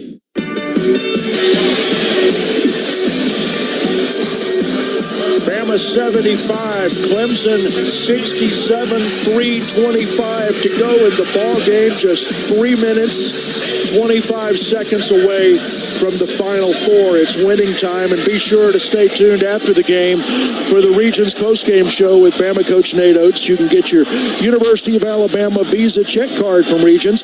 Visit regions.com/GoBama to order yours today. Brian Pasick, you know that I love everything there is to love about Bama basketball, but I am absolutely proud of Nick Pringle and the effort and the toughness. Well, he showed that toughness a couple of nights ago against North Carolina, and he is gutting it out and playing so hard and tough and with guts. He's got 12 points, 11 rebounds. And the question is, was that an and one? It was. They're counting the basket, a chance for a three-point play. Nick Pringle, he'll go to the line with a chance to extend the Alabama's lead to 9 with 3:25 to play. And maybe more importantly, it was P.J. Hall's fifth foul. Huge play after the missed three from Mark Sears. Nick Pringle with another enormous offensive rebound and puts P.J. Hall on the bench in the process. Pringle, a deep breath.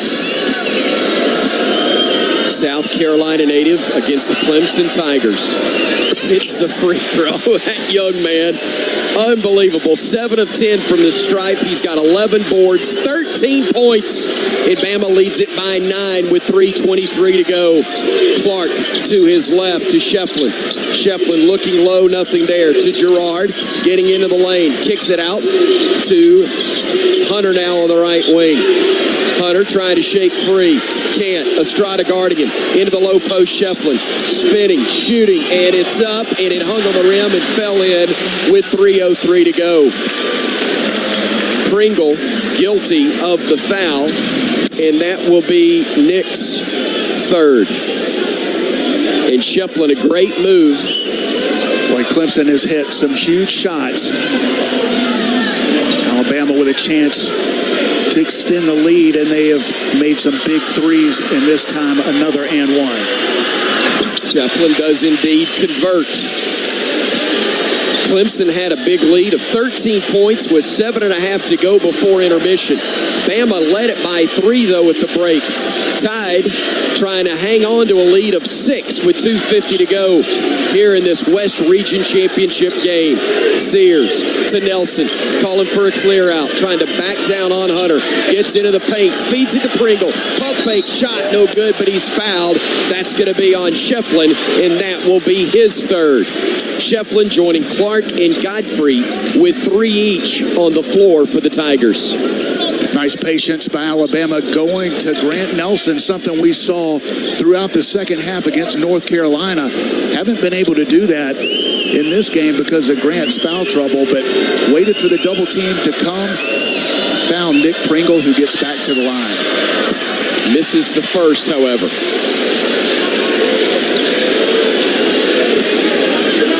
Seven of 11 from the free throw line.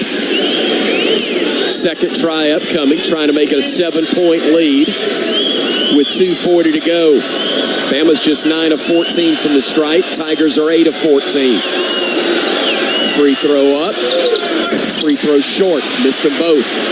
And the Tigers will come the other way. Need to stop Alabama's got to put some stops together. Clemson hot on the offensive end. Tigers get it to Godfrey. Godfrey up top to Shefflin. He'll drive. He'll hand it off to Hunter. Pump fake. Look inside Shefflin. Spinning. Stopping. Up and under. Needs help. Throws it back outside. It's going to be a deep three attempt. It's up and good by Gerard with a hand in his face. And they've made it a 3-point game with 2:10 to go. Quick 6-0 run from Clemson to and one, and a contested three by Gerard. What a ball game. Bama calling for the basketball. Poise, fellas. Going against the Clemson zone again. Griffin, 12 inside. Sears, pump fake, lays it up. Count it, and he's fouled. Nick Pringle, a chance for the and one. And Alabama leads it once again by 5 with 1:51 to go. What a play by Rylan Griffin. Just glanced over at Mark Sears in the corner, and you know that's where Bama wanted to go. Clemson knew that as well. Moved the defense, and Nick Pringle with another 3-point play opportunity, but that one set up by Rylan. A deep breath from Nick, and the same for us. Free throws perfect. Oh, what a huge 3-point play by the senior Nick Pringle. 1:50 to go. 79-73 Bama. Tigers, though, with the basketball. Near steal Pringle. Shefflin gets it. Tries to drive. Went to the deck. Nearly walked. Needs a timeout. Gets it. Oh, Pringle tried the overplay.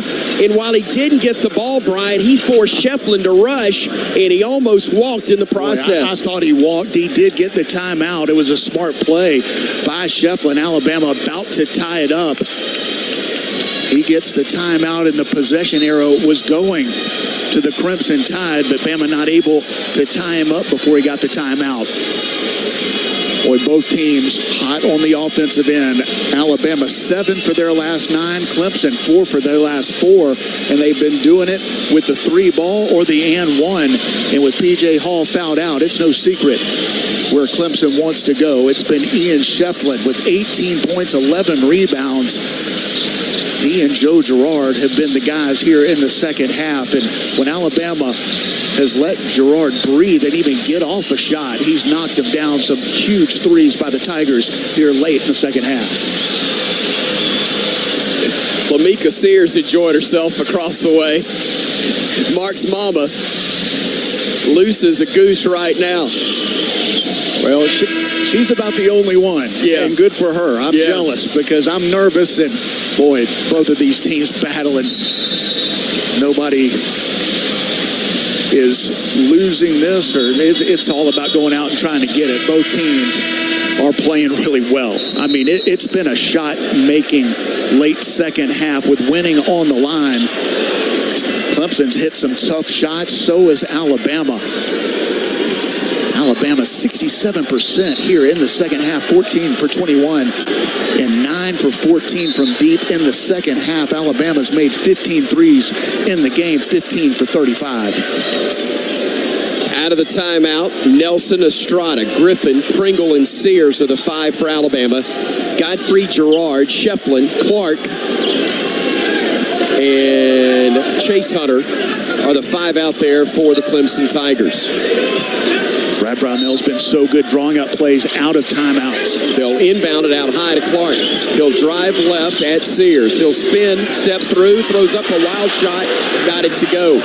79-75 with 1:33 to go. Bama with the ball, up by 4. Mark Sears, who has 20 points in the game, has played 37 minutes.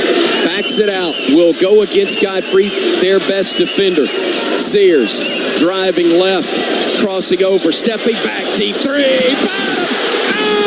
Mark Sears, a bank burst 3, and a stoppage in play briefly.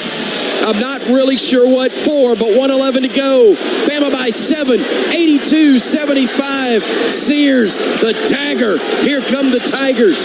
Up top, Girard. Back to Hunter. They give it off to Shefflin. Flipped it. Knocked away, but into the hands of Hunter. 20 to shoot. 1 minute to play. Hunter, deep 3. No. Rebound Nelson. He went above everybody, but they took it back. Inside, Godfrey lays it in. in. What a play by Godfrey to make it 82-77 with 51 seconds to go. Oh, Grant Nelson had it, thought he was about to get fouled or a jump ball. He gets neither, and a huge play for the Tigers. They stay alive with under a minute to go, 42 seconds to play. It's going to be a turnover. Turnover and a foul in the backcourt on Sears. Pringle and Sears miscommunication. Nate Oates says, we're good. It's 82-77 with 37.6 to go. Poise, gentlemen. Poise, gentlemen. We're good. We're good. Let's just play a little smarter on the offensive end. Nate Oates is likely going to get the freshman Jaron Stevenson in. A couple of huge turnovers, and Clark, an 83% free throw shooter. He'll go to the line for two. Chance to make this a one-possession game. Two shots upcoming for the Tigers. Clark's first. He missed it. Good Lord. They are struggling, and I am so glad. I hope they make all of them tomorrow. 8 of 15 is Clemson from the free throw line today. Bama just 10 of 16. A lot on the line. Everybody feeling the pressure right now. Clemson, one of the best free throw shooting teams in America. Bama's got to block out. Clark missed them both, and we got it. Estrada, 35 seconds to go, and he is fouled. And Bama up 5 will go back to the free throw line themselves. Oh, my goodness. Alabama able to get the block out. Grant Nelson, Jaron Stevenson goes to Aaron Estrada.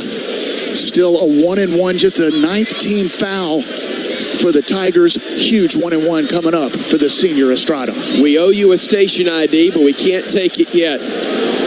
Estrada, the front end of a 1-and-1. Free throw up, free throw perfect. Let's pause 10 seconds for station identification on the Crimson Tide Sports Network.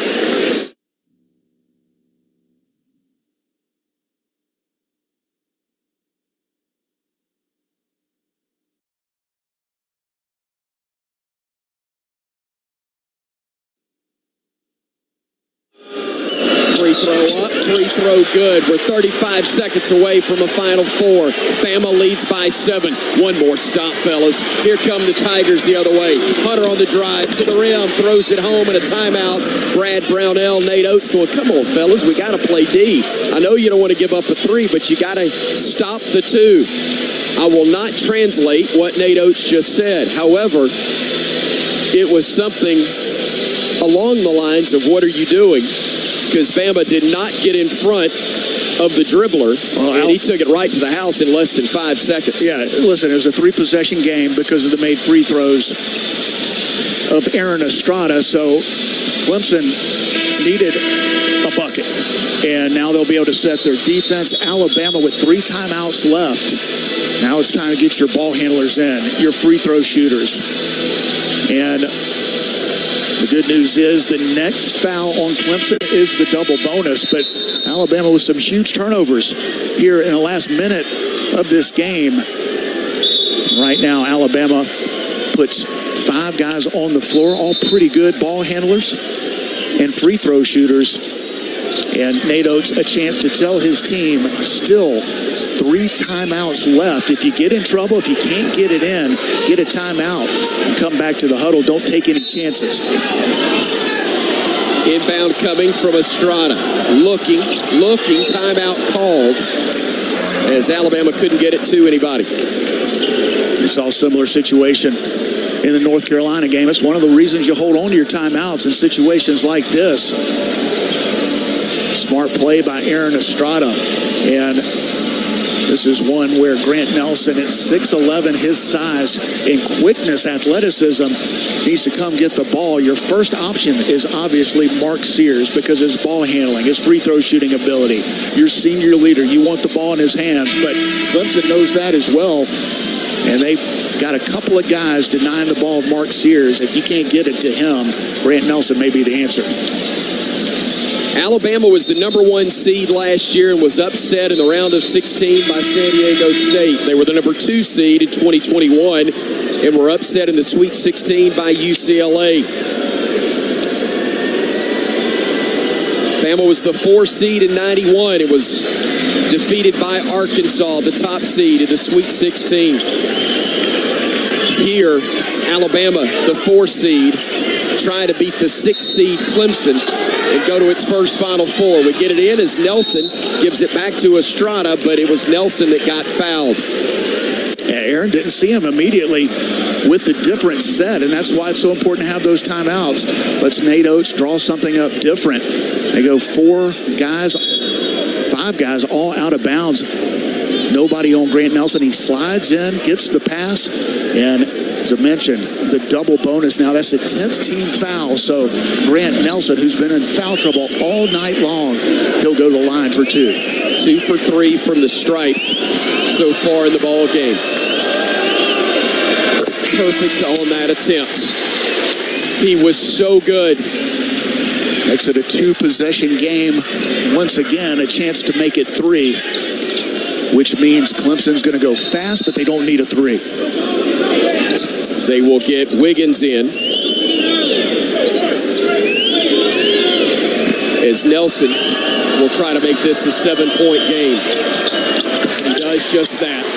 29.5 seconds stand between Bama and history. Tigers get it front court with Hunter. Hunter crossing over, trying to spin. Had it stripped. Scramble. Loose ball picked up by Hunter. Kicks it on the wing. Gerard, deep 3. No. Rebound tip. Picked up by Bama. It's Estrada. It's Estrada with 16.9 to go. Bama ball up 7. Alabama got the stop they needed. Clemson has been hot from the 3-point line. Bama got the contest in a huge defensive rebound. 3-possession game. 16.9 to go. History awaits if you could close this out.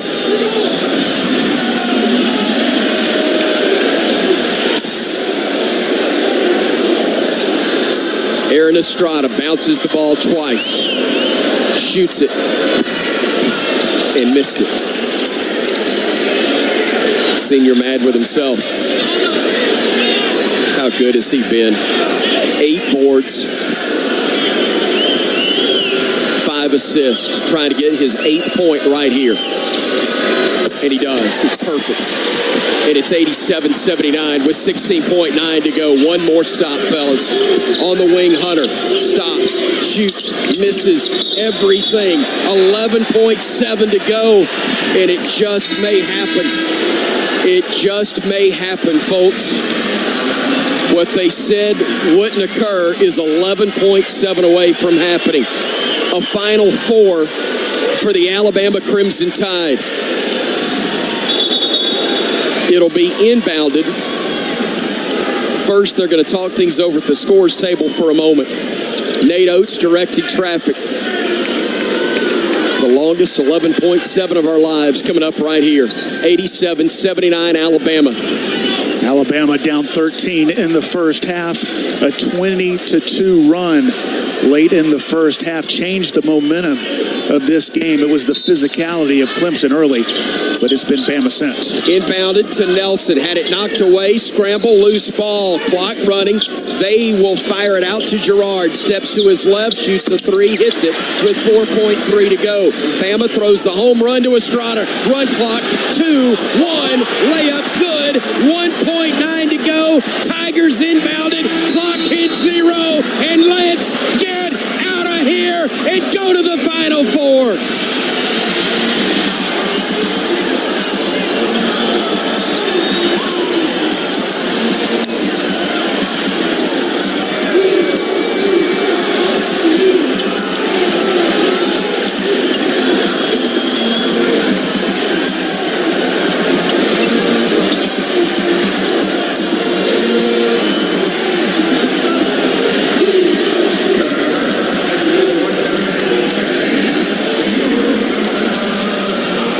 The Tide rises in the West, and the champions of this regional are headed to their first Final Four in school history. 89-82 is your final.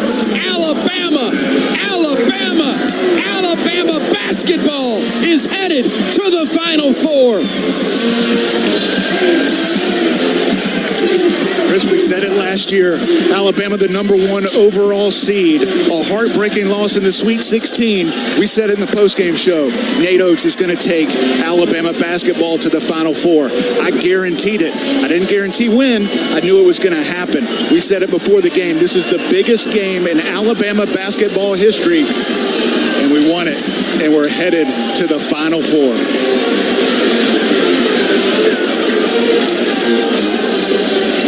And once again, let that crowd mic play. I need a minute. They're going to cut down the nets here. The West Regional Champion, Alabama Crimson Tide. A lot of nets have been cut with Nate Oates at the helm, and this one, the biggest of all. Mark Sears with the kindest compliment I think I've ever been given. Riley Griffin, congratulations. So happy for you and your teammates. It's unfair to ask you how you got it done right now. Just tell me how you're feeling. I feel great. I'm not going to lie. I seen your video, and then I sent it to the group chat. I was like, we got to do this for more than just ourselves. We wanted to be able to make sure you were able to say Alabama, for the first time, can go to the Final Four. So, you know, we did this for everybody in Alabama and Tuscaloosa, and God is great. Like, God did this for us. He did indeed, and he is indeed. Let's talk about the run at the end of the first half. They had it to 13 with 7:58 to go. That's a dangerous time when they play with the pace that they play.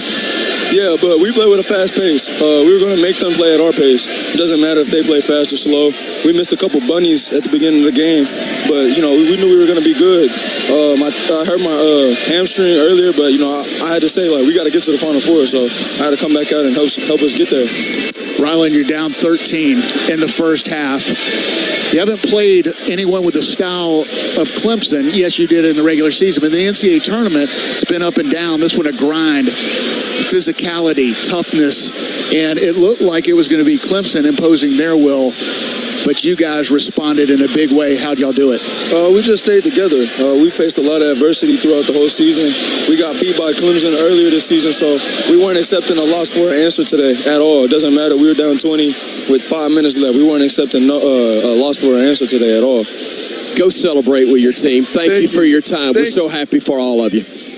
Riley Griffin, thank you, brother. Appreciate you so much. Incredible group of young men, and we are so honored to have the opportunity to be around them and to tell their story to you.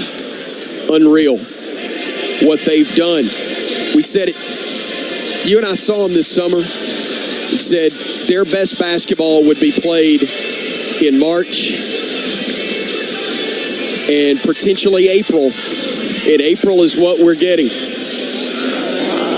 So happy for these guys as Aaron Estrada has come over and joins us once again. What an honor for us to be able to talk to him. Once again, congratulations, 5-5. Appreciate it, man. Let's just make this a regular habit, talking after big wins. Some big shots from you, big shots from your teammates. When you showed up on this campus, did you know this moment could occur? Definitely, man. You know, I know Coach Oates is a great coach, man, and from the time that he recruited me, he told me that was the goal when I come here, man. That was the goal, man, is to win a national championship. And, you know, with the guys that we brought in and everybody that we brought in, man, I believed them, man. I really believed them. We're so happy for you. I don't want to occupy your time. Go celebrate. Appreciate it, We're so happy for you. See you in Phoenix. Aaron Estrada, the transfer from Hofstra, comes over and joins us courtside. After Alabama wins, we'd have the perspective of one alumnus in Brian Passing. And now we've got another alumnus putting on his headset and joining us now, one of the players in Alabama basketball history. Big shot Bob. Robert Ory joining us here. Robert, you were part of some great teams we've wondered and dreamed if it could happen for Bama, but here we are, a Final Four. Man, this is what it's all about. You know, March Madness and having this ability to get to the Final Four. You know, I couldn't get past the Sweet 16, but I'm happy for the Crimson Tide. These guys play hard. More importantly, they play smart. They did indeed. As a former player. You played? Yeah, I did. I played with some, well. Sounds like a real teammate. That's right. As a former player, you know, this is something that Wimp talked to you about, talked to me about, thought, you know, there had some teams that could have made a run and gotten to a Final Four, competed for a national championship. Tell me about what it means to you, having worn the crimson and white, to come to your town, L.A., where you know something about rings and championships. What does it mean to see your school cut down the nets here and head to their first ever Final Four? You know, on this floor, I've made a lot of big shots. You know, won a couple titles here as a Laker. Wasn't fortunate enough to win a title at Alabama, which is one of the things I really want to do going there. And it's just so great to see Alabama going to the Final Four.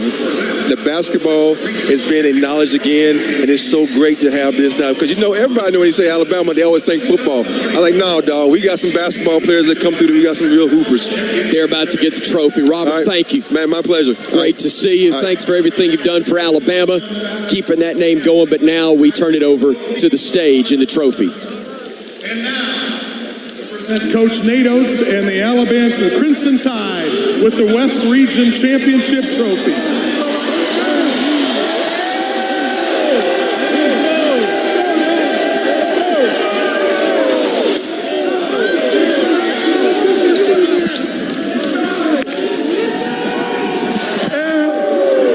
Say thanks to all the Alabama fans that came out. A lot of people doubted us.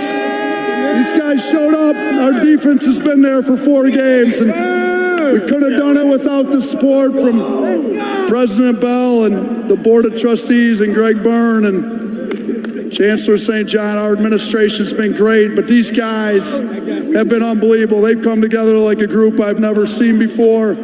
This 4-game run, we tried to sell them we were good enough to make the run, and they believed it. We've had a different guy step up every game, from Joe Jaron tonight. I mean, he grew up tonight. That was big, Jaron. Yeah.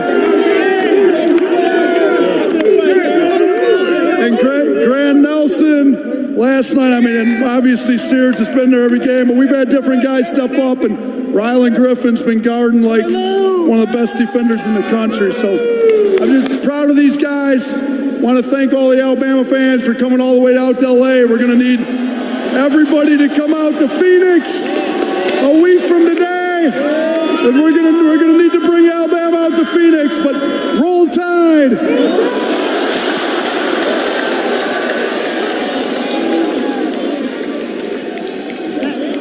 At this point, Yellowhammer Brewing is proud to sponsor the Alabama Crimson Tide. Yellowhammer Brewing has been crafting fine beers for the state of Alabama for 12 years running. Their beers include a variety of classic styles,